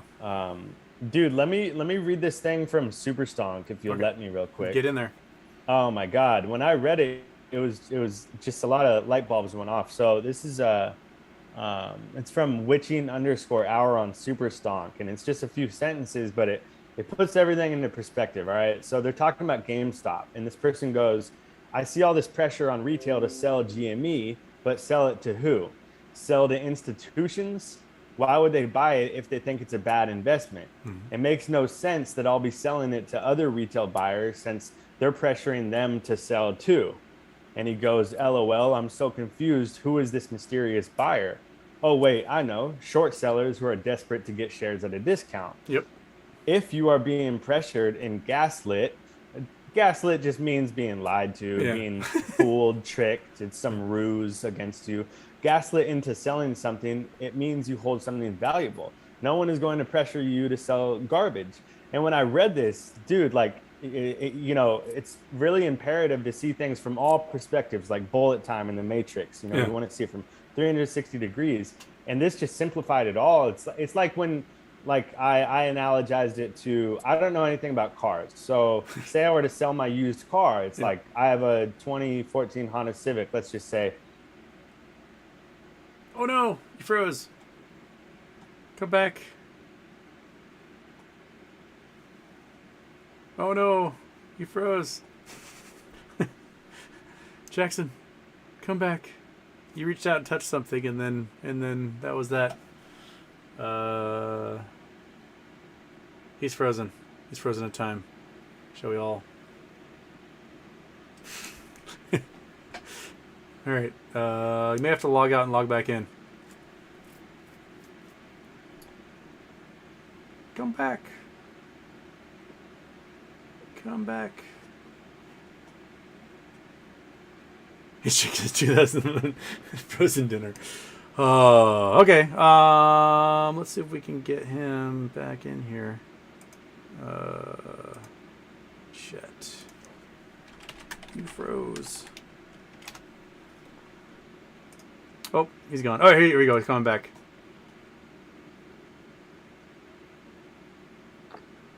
There we go.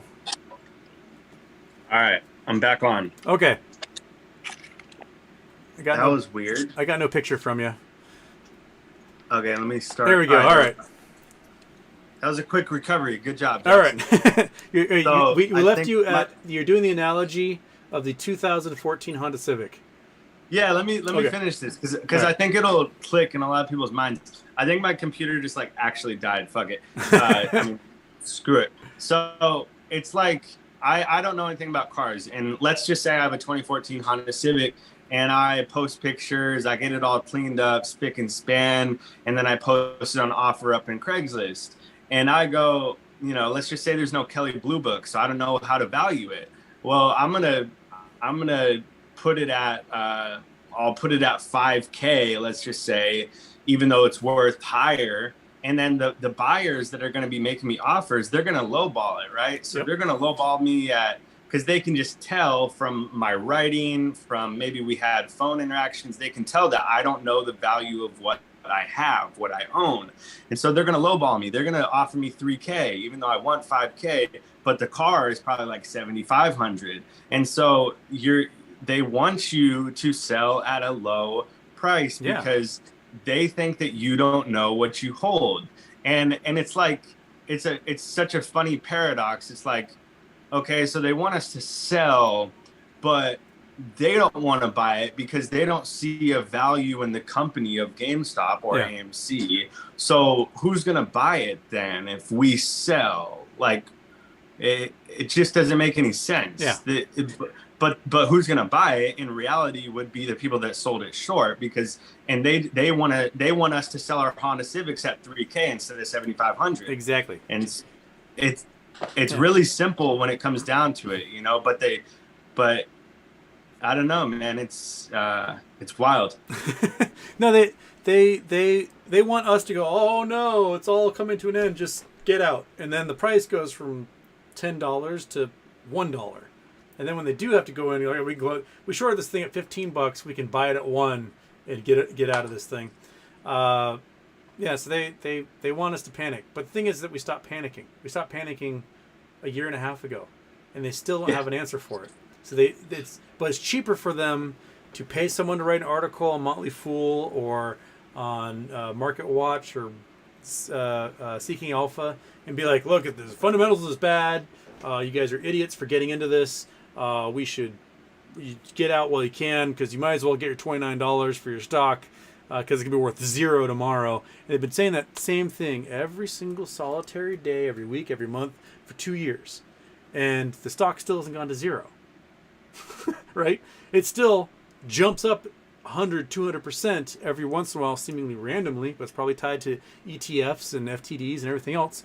And they, play the game that they play. Some of those guys are playing the options game entirely, and they're, when the price goes down, they buy a bunch of calls. The price goes up, they sell their calls, buy a bunch of puts, and they're generating cash that way, because it's the only thing keeping them alive on their short positions, because the short positions are so underwater.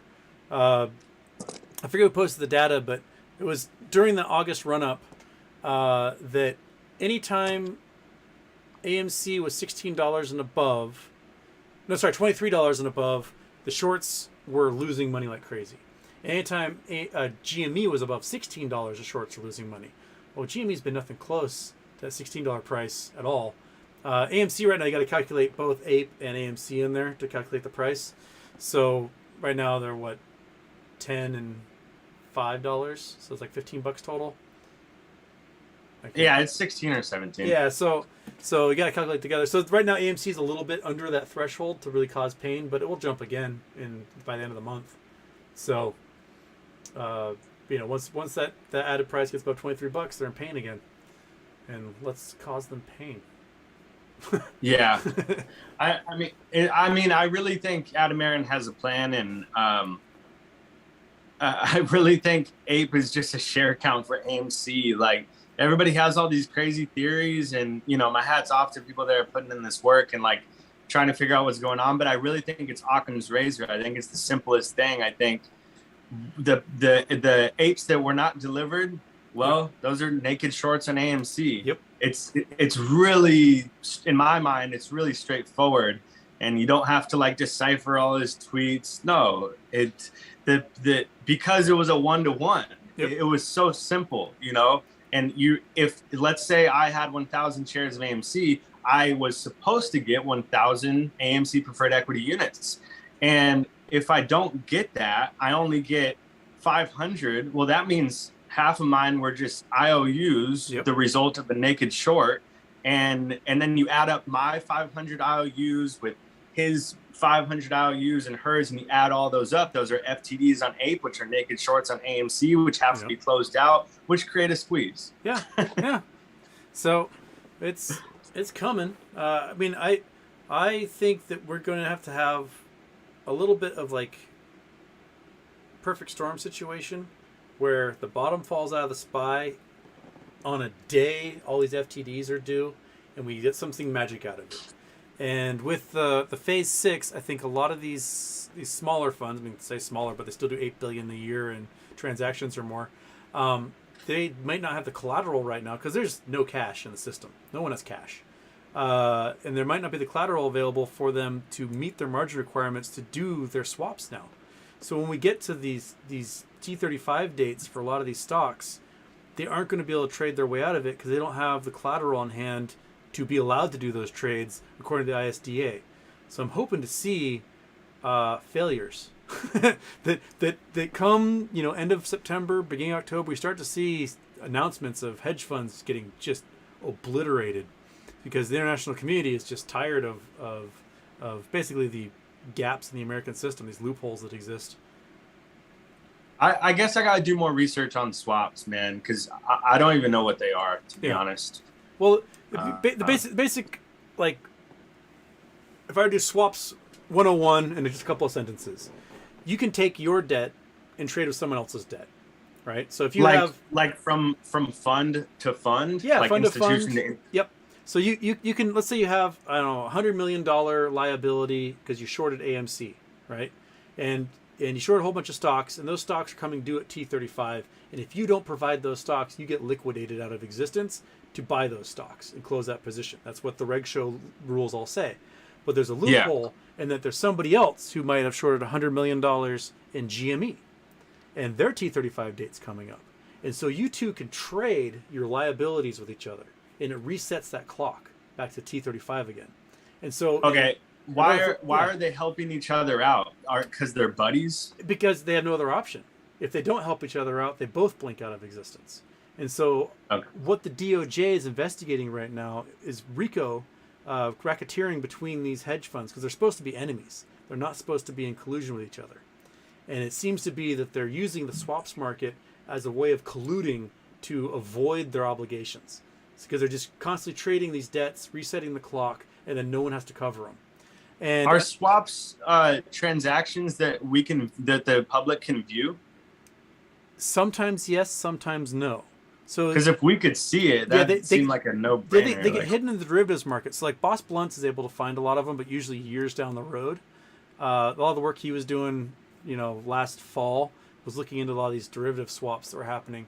And then there's another sneaky one called equity swaps. And equity swaps are when, let's say you're a market maker and you can make as many naked shares as you want, and you have a loophole, you never have to cover anything. So like Citadel has the $70 billion of securities sold, not yet delivered, because they don't have to.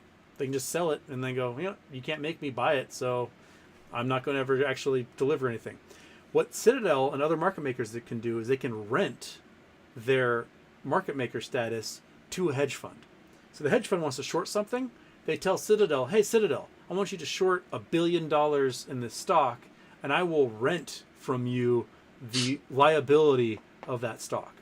And so now, since the market maker doesn't have to report their short sales, the hedge fund is renting that status. They don't have to report the short sale because they never actually sold anything short. The market maker did. And now they're renting through what's called an equity swap, the liability on this thing. And it never has to follow a T35 date as long as they're doing it. The loopholes never end. Dude. Yeah, there's so many of them. And they are absolutely just evil because every single time it involves essentially creating fake shit and selling it. It's all... You might as well be buying Gucci in Hong Kong street. Like that's what it is. It is just fake, counterfeit, not the real thing. And it's like that kid when you're playing handball in elementary school and he keeps making up these outlandish rules, and you're like, what the hell is, like, he's changing it into a completely different game just so he can win. Yeah, and so either and it's like, how was an analogy I can use it? In like old episodes of Miami Vice, I don't know if you ever watched Miami Vice or whatever back in the day, fantastic show. But there's loopholes in American drug law. So if you can synthesize a cocaine that has like one little atom different on the molecule, it is no longer regulated by the federal government and is a drug that can be sold wherever you want. That's how like bath salts got into all the convenience stores and stuff back in the day. It was because they were a certain chemical signature. Marijuana, like spice. Yeah, it's a certain chemical signature that is not particularly regulated, therefore it is legal. So you make a rule, make reg show rule, whatever, But any behavior that's outside the specificity of that rule is not regulated, and it's a loophole. So you have to make these like very complicated, very large rules that attack specific actions by these hedge funds. Otherwise, the hedge fund looks at it and goes, well, there's no specific rule against doing this kind of swap, so this is how I'm going to naked short everything. And that's just, so it's never, like, there's people whose entire job in the legal department is be like, look, there's this rule. How do I get around it? And they search. They go, well, you can do this. There's nothing against, renting the market maker status from a hedge fund. So why don't you rent it? And they go, okay. And the SEC goes, well, we didn't make a rule about that, so I guess we have to let it happen. It's bullshit is what it is. We just need to make no naked shorting. That just needs the rule. You can't sell anything you don't have ever. I added up the FTDs, and I know you're not supposed to add up the FTDs yet. So I added up the FTDs on AMC in 2021, and it was about 200 million, and which is 40% of the outstanding shares. And then I added up GameStop's, I forget the number, but it was 39%. So neck and neck. Yeah. And it was leagues above. And right now, before I go to sleep, I'm gonna do more comparisons on FTDs. But it was 40% and 39% respectively. And so it was like 200 million FTDs for the year last year on AMC. What if Ape comes out and the FTDs for like the first week are 200 million? Yeah. Like that's an actual plausibility. And we saw that in some of the reporting on some of those brokerages. Like they're saying there's 700 and something million apes out there. Like there's 516 million. Why are you reporting 700 million? They're international brokers. Like why are you doing this? Yeah. And I did a poll, I think this from Tuesday to Wednesday. Hey, like what percentage of you guys got your shares? And 32% are their preferred equity units. 32% said they still had not received their apes, which that's a lot. That's 1 in 3. Yeah. And then I did another one Thursday and Friday, and it was down to like 7%. So it had improved a lot. But still, these FTD, AMC, if they do like 1 million, 2 million, if it's in the millions FTDs in one day, like that's generally a lot, relatively speaking, for AMC. With GameStop, the threshold is lower because less shares outstanding. But if it comes out and it's like 50 million, 100 million FTDs in a day, dude, it cannot be more clear as day. Yeah. Like, 10% of the shares are FTDing in a day. What's going on? And here's the thing. It's really black and white in this instance I'm going to give you. FTDs are a result of improper naked short selling or administrative errors. Yep. So you either believe that there's an administrative errors or it's improper naked short selling. And I don't think they're making this many administrative errors, because even when I was the worst employee at the job that I hated most, I never screwed up as much as these reporting services. Why is a 230-year-old stock market system having 10% fails? Like, the only reason, if you keep making a mistake and it makes you money, you're going to keep making that mistake over and over and over again. Like, oh, whoops, I made some more money. Darn it. I guess I'll have to try better. Oh, dang it. I accidentally made more money again. But we know about it. Like the jig is up. Yeah. It's like these scammers that get your credit card information when you swipe your card at the gas station. That scam probably still works, but this scam it's run its course. Yeah. We already know about it. Yep. And so it's like, what can they do other than just close their position and take a loss? Yeah. Yeah. I mean, dude, I take losses every day. It's a part of life. Like, why can't they? Because they have to do it with a gun to their head to do it. Otherwise, someone else has to do it for them via liquidating, or, I don't know.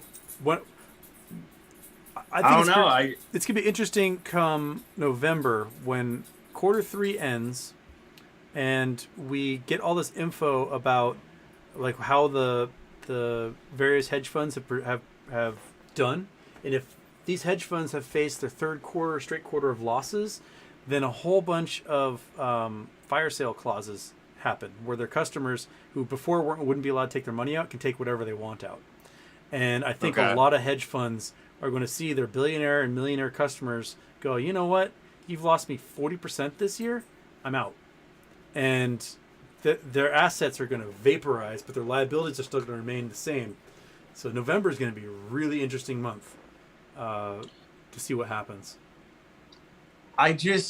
Dude, I hear you, Houston, but I don't trust anything right now.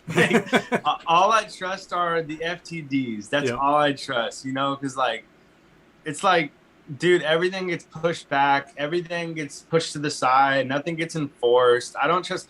And I said this for a while. The only way this is going to get resolved is with a wild card. It's not going to be something from within the system. It's going to be something from outside. And I think Adam Aaron did it. And the interesting thing is the preferred equity units were approved since 2013, 9 years ago. Yeah, that's the really interesting thing. They had it on hand. They were a poison pill because they were afraid of being taken over by someone like, Cineplex or whatever.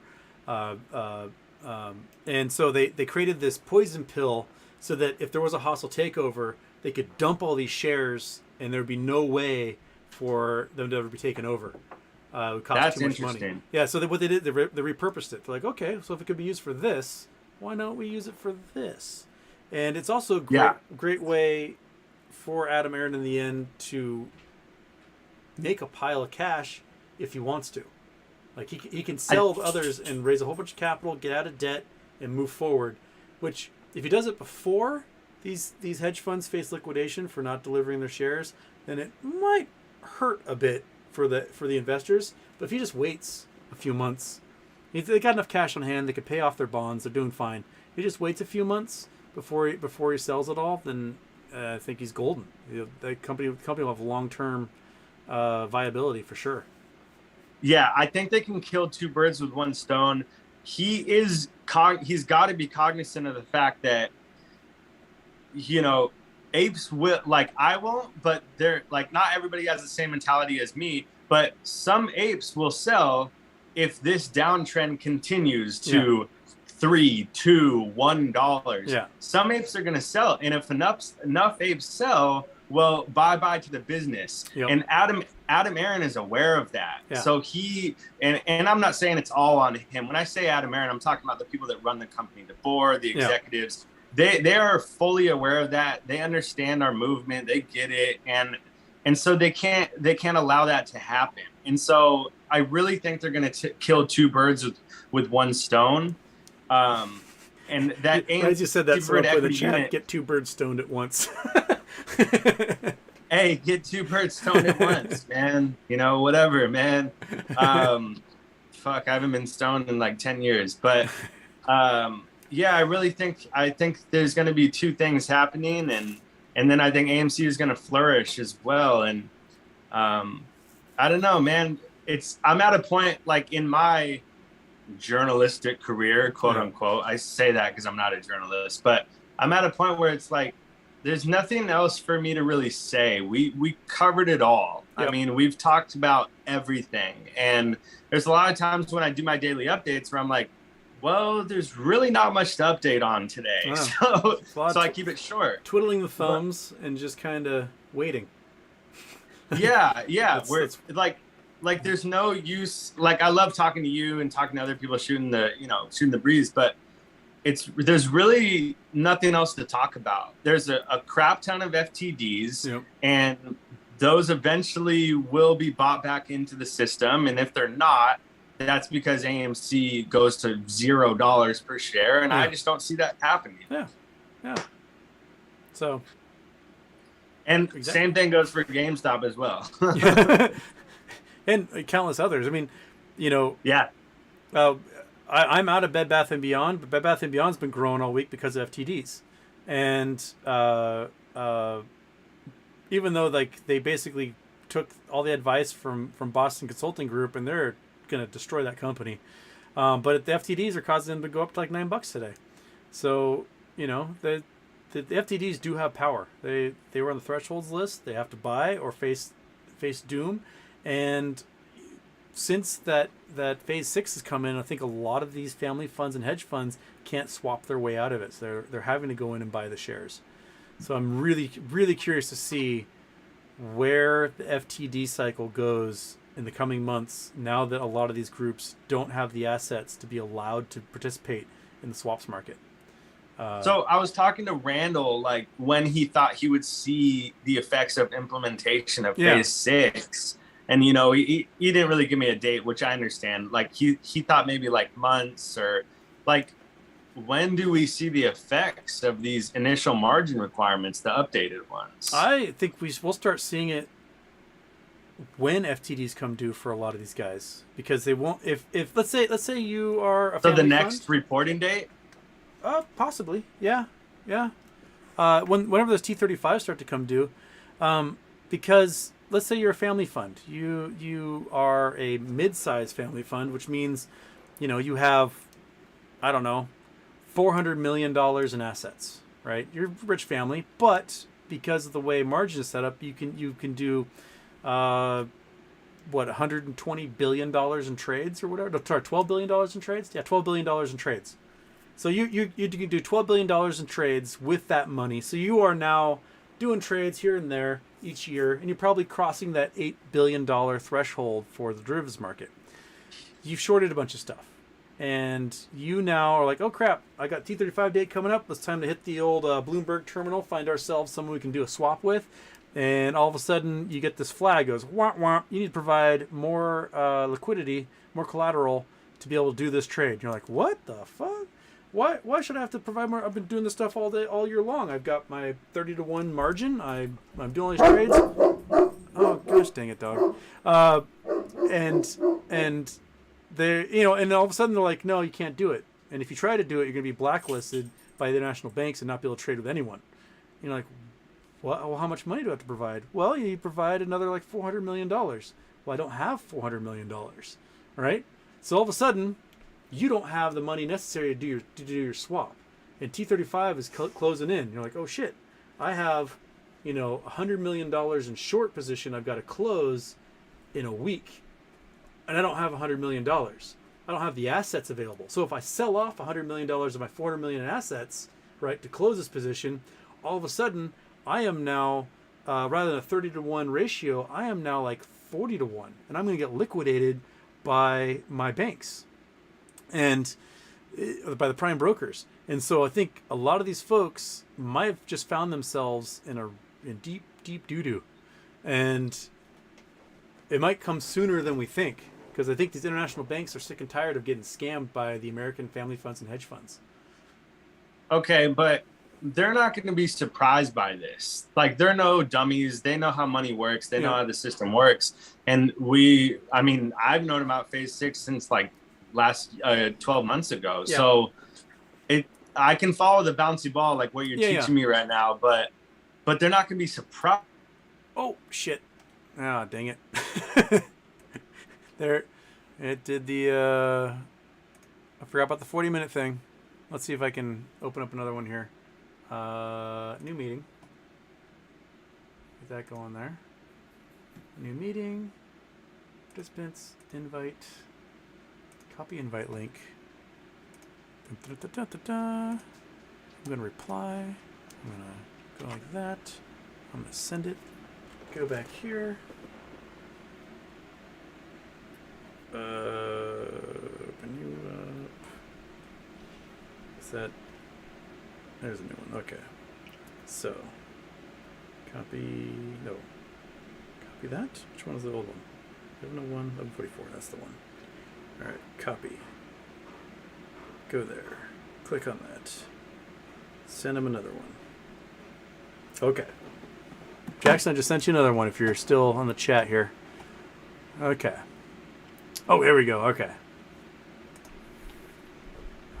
Admit. There we go. All right. So we're just rolling with the punches tonight. I know. I don't have the professional version, so it only gives me 40 minutes. Because I'm not teaching this quarter, so they took away my ability to have the longer Zooms. But so I was going to say, when they rolled out Phase 5, basically the analysis in the upcoming Phase 6 stuff was that there were so many of these institutions that were not ready. And they spent like a year trying to get them ready. And so many of them, when they got to like that year point last September, they're like, we have to what? We have to provide collateral all of a sudden? And so I think, and that was with a few of these companies, because there's only so many that can do 50 billion in derivative swaps a year, or derivative trades a year. Now we have, something like 700 family funds, and I don't know how many other hedge funds that now qualify under here, and then another 4,000 partners they do derivatives deals with. I think they may see that a lot of these folks aren't ready, and that they've just sort of been ignoring it because they ignore everything. No one does anything unless they're forced to. So that's very true. Yeah. if they because they've learned that they can just ignore it to this point. They can just ignore everything and go, no, I'm just not going to do that. I'm not going to answer the margin phone call. I'm out. Yeah.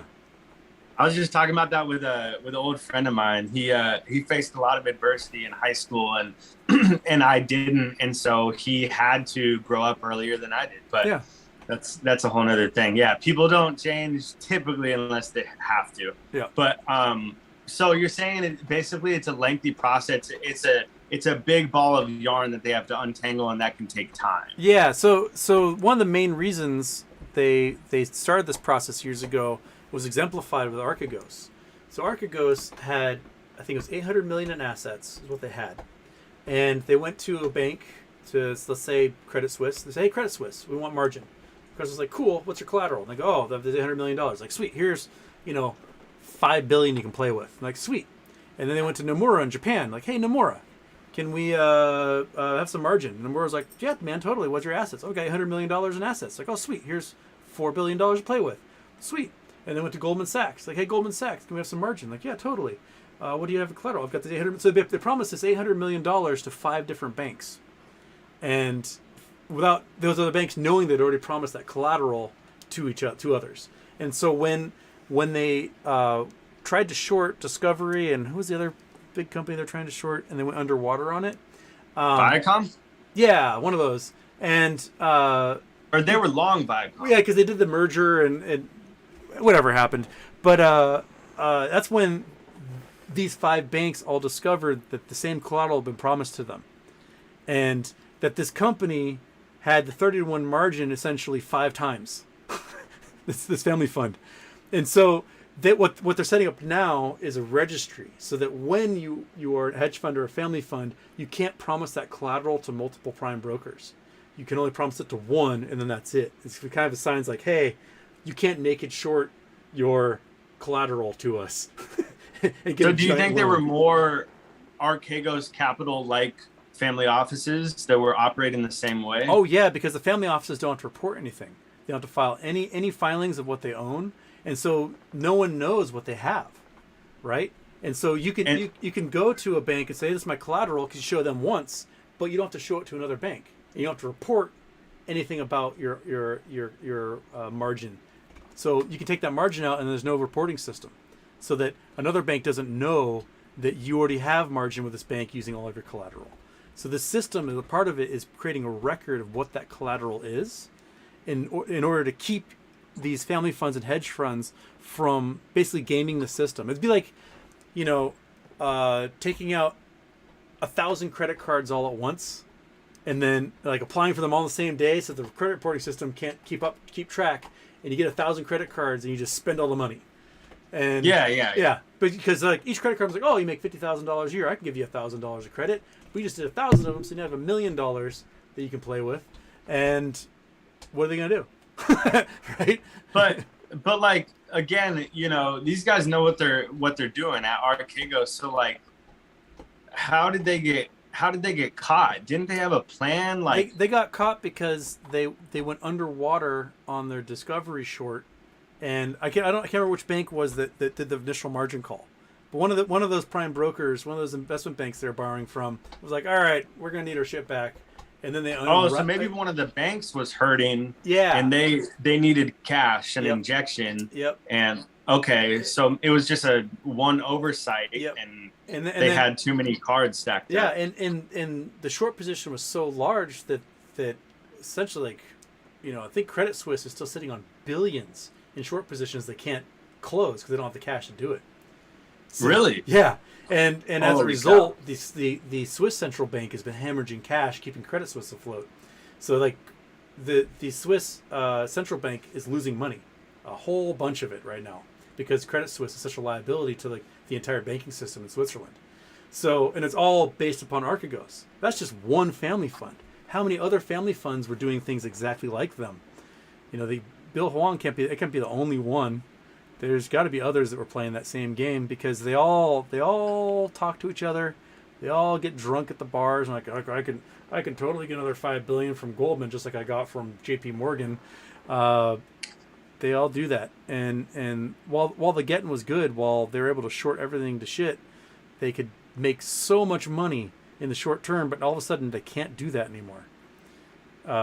It's all ground to a halt because we retail investors aren't panicking anymore. We're riding that roller coaster. Like, yep, GameStop was at $45. It went down to $25. Well, it's going to go back up to $45 again.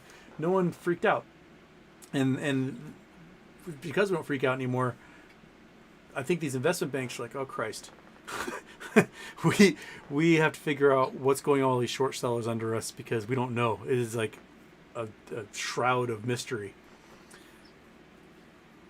It's taught the retail investor a super powerful thing that you can get used to anything if you deal with it long enough, Yep. Like I don't even care what happens to the share price. I know everybody has a different perspective, and of course I want this thing to pop off as soon as possible, but at the same time, it does not, it is immaterial to me, the intraday and day-to-day share price movement.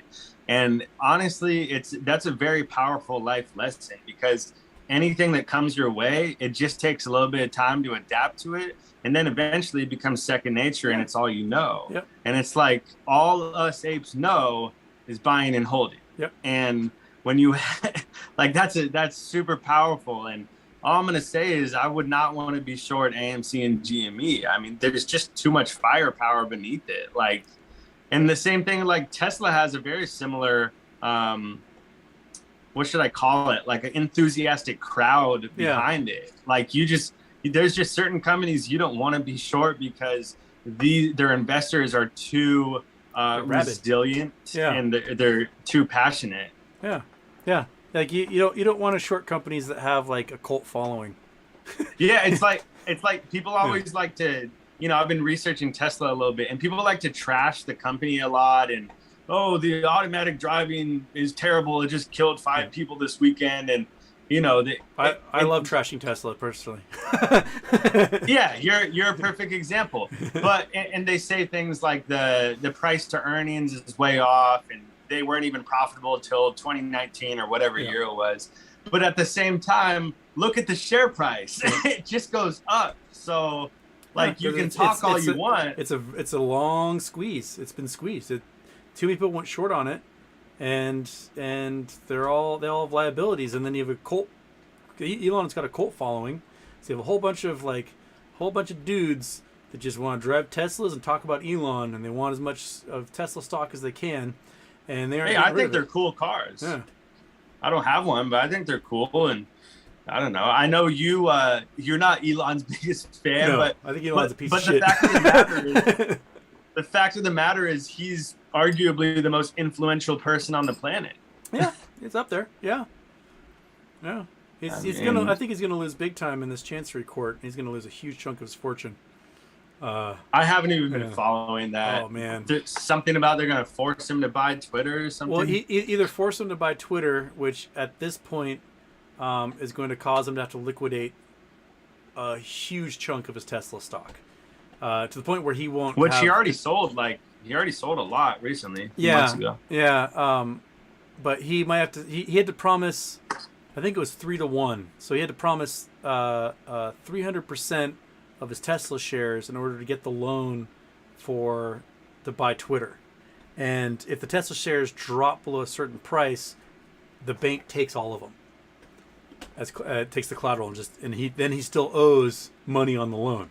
So they take I saw that chart today. The masked investor posted that chart. Actually. Yeah, it's pretty crazy, and he signed that deal, and I don't know who his attorneys are, but if any was a contract lawyer, saw that contract, would be like, yeah, dude, don't sign this, and he did it anyway.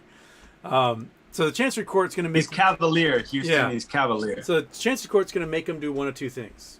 Either he's going to have to buy Twitter at the price he promised, which is too much, or he's going to have to agree to settle and give Twitter a cajillion dollars in order not to buy. So okay, is this because he already agreed to purchase it? Yeah, like he already signed the paperwork. Yep. Yeah, he already signed the paperwork. He already agreed to buy it. He waived due diligence, so there's no reason he could have to not buy it that could spring up. And the only way he can get out of it is if Twitter agreed to let him out of it. So basically, the contract was written up by Twitter, and they're like, "Hey, sign this thing. Either way, we're gonna make a pile of money." And because they didn't want to sell. Like they want to own their company, want to control their company, but Elon was like, "No, I'm going to take over and do a hostile takeover." It's like, "Okay, we'll agree to the sale, but it's he's going to get rid of the bots." Yeah, and so my guess is he may have to do a settlement with Twitter where he's like, "Fine, I will give you $15 billion cash to not have to buy this company," which is something he could afford to do. Rather than have to give up like 6% of his net worth. That's a lot. Yeah, but it's better than having to put up, $60 to $100 billion in stock as collateral in order to buy Twitter, and owning the most toxic platform on the internet. Yeah. And so all of a sudden, Twitter may have an influx of cash that's equal to like 10 years worth of earnings, right? And because like what would they do with that? They'd give it to their shareholders. They would expand. They would do. They could do all sorts of things with $15 billion in cash. It's like the other problem with the loan that he was taking out to buy Twitter was that the interest rate on that loan was more than the revenue of Twitter. So Twitter makes it like $1.5 billion a year. He's going to be paying more than that in just the interest rate for the right of buying Twitter. So so he'd be losing money year over year every year he owns Twitter, while also having his stock subject to a whole bunch of collateral. He flirted with a margin call there in May when the stock price dropped to almost $500, and he almost lost all of his stock. So,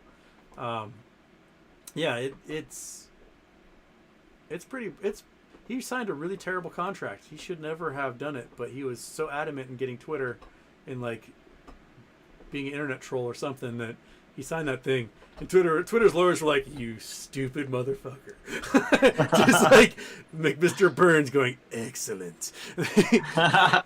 So the Chancery Court, like recently, I forget who it was. HMRC? Crap, who was it that was trying to buy Tiffany a couple years ago? And they agreed to like $16 billion purchase price of Tiffany, signed the contract for the purchase agreement, and then tried to back out. And the Chancery Court was like, "No, you must pay them for the price that you promised." And they're like, "Crap!" So they were forced to actually merge with Tiffany, but like buy Tiffany. This court doesn't fool around. They're like, "You signed that contract. That's all we're looking at. We're not looking at anything else." They tried to bring in the fact that former executive is suing over wrongful termination and stuff. And the Chancery Court was like, "No, this is not what that's about. You signed away due diligence. You can't bring anything else. You have no other reason to not agree to this. You have to. It's only what's in the contract is what I'm looking at." So they're trying. His lawyers weren't Chancery lawyers, and they're trying to pretend like it was going to be a regular federal case where they could bring in all sorts of discovery and witnesses. And the Chancery Court's like, "No, all I care about is this one contract you signed. That's all the evidence I need. So we're going to talk about this one contract, and you have to give a reason why you're backing out that's inside this contract." And he doesn't have one. So I think the Chancery Court's going to either say, "Hey, you either pay $48 billion for this company, or you figure out some sort of settlement outside this court so that it gets withdrawn." I think he's kind of screwed. So my gut feeling is that he's going to offer a lot of money to Twitter for the right of not buying them. Otherwise, yeah, I would not want to own Twitter. I'd want to own Google so I can own YouTube. That'd be cool, but I would not want to own Twitter. I personally like Twitter's platform, but yeah, the bots are awful. The troll farm accounts are brutal. They just like there's so many of them from so many different. You can pay $10,000 to a troll farm in Philippines and have them pump out whatever you want for like a week straight with hundreds of accounts. And it is... That sounds like a good advertising campaign. I might need to get a hold of them, actually. Yeah. No, people do it all the time. I mean, Elon, Anonymous uncovered that Elon had paid millions of dollars to troll farms and for bot accounts. For his own personal... Yeah. Like because he's the one who doesn't... He's anti-bots. He claims, but he paid for a bunch of them. That's one of the things he does. If you comment on any of Elon's things, just comment something negative about him, right? Like, oh, Elon posted something like, Elon, that was stupid. You will get 100 replies. Out of those 100 replies, 97 of them will be bot farm accounts. You can test them on Bot Sentinel. Yeah. And they're like, Elon's the greatest thing in the entire world. Yeah. Or it's just obsessed frat bros that love Tesla. There are those guys too, but it's mostly bot accounts. It's funny. People are like, they're so passionate either one way or the other against the company and the stock. Yeah. But no, like, speaking on bots, this is pretty cool to talk about. Like, why are there bots to begin with that bash AMC and GME? Because they're paid to. Yeah, I know, but just think about that fact alone. Yeah. Like, what other stock has thousands, tens of thousands of bots bashing a stock? You got to think about who's paying for it. Yeah. And why are they paying for it? You can pay $100,000 a month to a Romanian troll farm to bash your stock rather than have to pay $1 trillion to close your position. It's way cheaper to buy the troll farms, to buy the articles on Seeking Alpha, to buy somebody on CNBC. It's so much cheaper than it is to close your position because their liabilities are huge, absolutely huge. My point is that that piece of due diligence alone should be enough to show you what's going on with AMC and GME. Exactly. That some people are deathly afraid of this stock price going high. Yeah. It's like you got to just think about the simple events that are going on, and it's like you don't hire tens of thousands of bots to bash a stock for nobody does that for fun. It's not a pastime. It's not a hobby. Like, oh boy, I get home from work and I'm just gonna bash this stock. Yeah, there's a financial incentive behind it. Yep. And it's really simple. It's really easy to figure out. And it's like, just look at other stocks. And like I check in on other stocks because I trade options, and you just don't see that like nearly as much. You do see it, but it's not even close to the magnitude of AMC and GME. Yeah. Especially AMC, but that's just because there's more people are there invested. Yeah. That's another thing people don't understand. Some people don't understand. Like, why is AMC trending? Why do AMC YouTube videos get more views? It's just because there's more people invested in AMC. It's really simple. But some of the GME crowd is like, they're shadow banning GME. No, that's not what's going on. It's just not as popular because not as many people are invested into it. Yeah. Well, it's a smaller float, so there's less people and there's a higher starting price when people got into it. So that's Occam's razor, Houston Occam's razor. Yeah. It's an elite club. It's an exclusive club. That's what I think of it. I mean, at first I only owned AMC because it was cheap. Yeah. And then once I got a little bit more cash, that's when I bought GME. Mm-hmm. Yeah. Make those plays, man. It's midnight. Yeah. I've been going for almost 3 hours. All right. Well, thank you for having me on, man. It was a pleasure. Thanks for jumping in. Anytime. Now that I'm getting my Twitter back up, let's hope it doesn't get destroyed. We will. Yeah, sorry about that. Such is life. Yeah, apparently I promote hate and I'm an abuser. That's what Twitter said. It was probably Elon, dude. He probably singled you out. I know. Look at this guy supporting you in the lawsuit against me. Get rid of him. But Elon, I thought you wanted this to be a free speech platform. Yeah. All right. On that note, everybody, I'm gonna bail. I'm gonna go to bed. So I want to thank everyone for stopping by. Almost 400 of you at midnight. That's crazy. I love seeing that when I have to do a late night show and like hundreds of people show up to hang out. It's fun. I think I did. I think a super chat did go by. I did not answer, so I should answer that before I go. Where'd it go? From Untun. Citadel is the guy in StarCraft that don't know they lost 5 minutes into the game, yet stays in 50 more and doesn't say good game.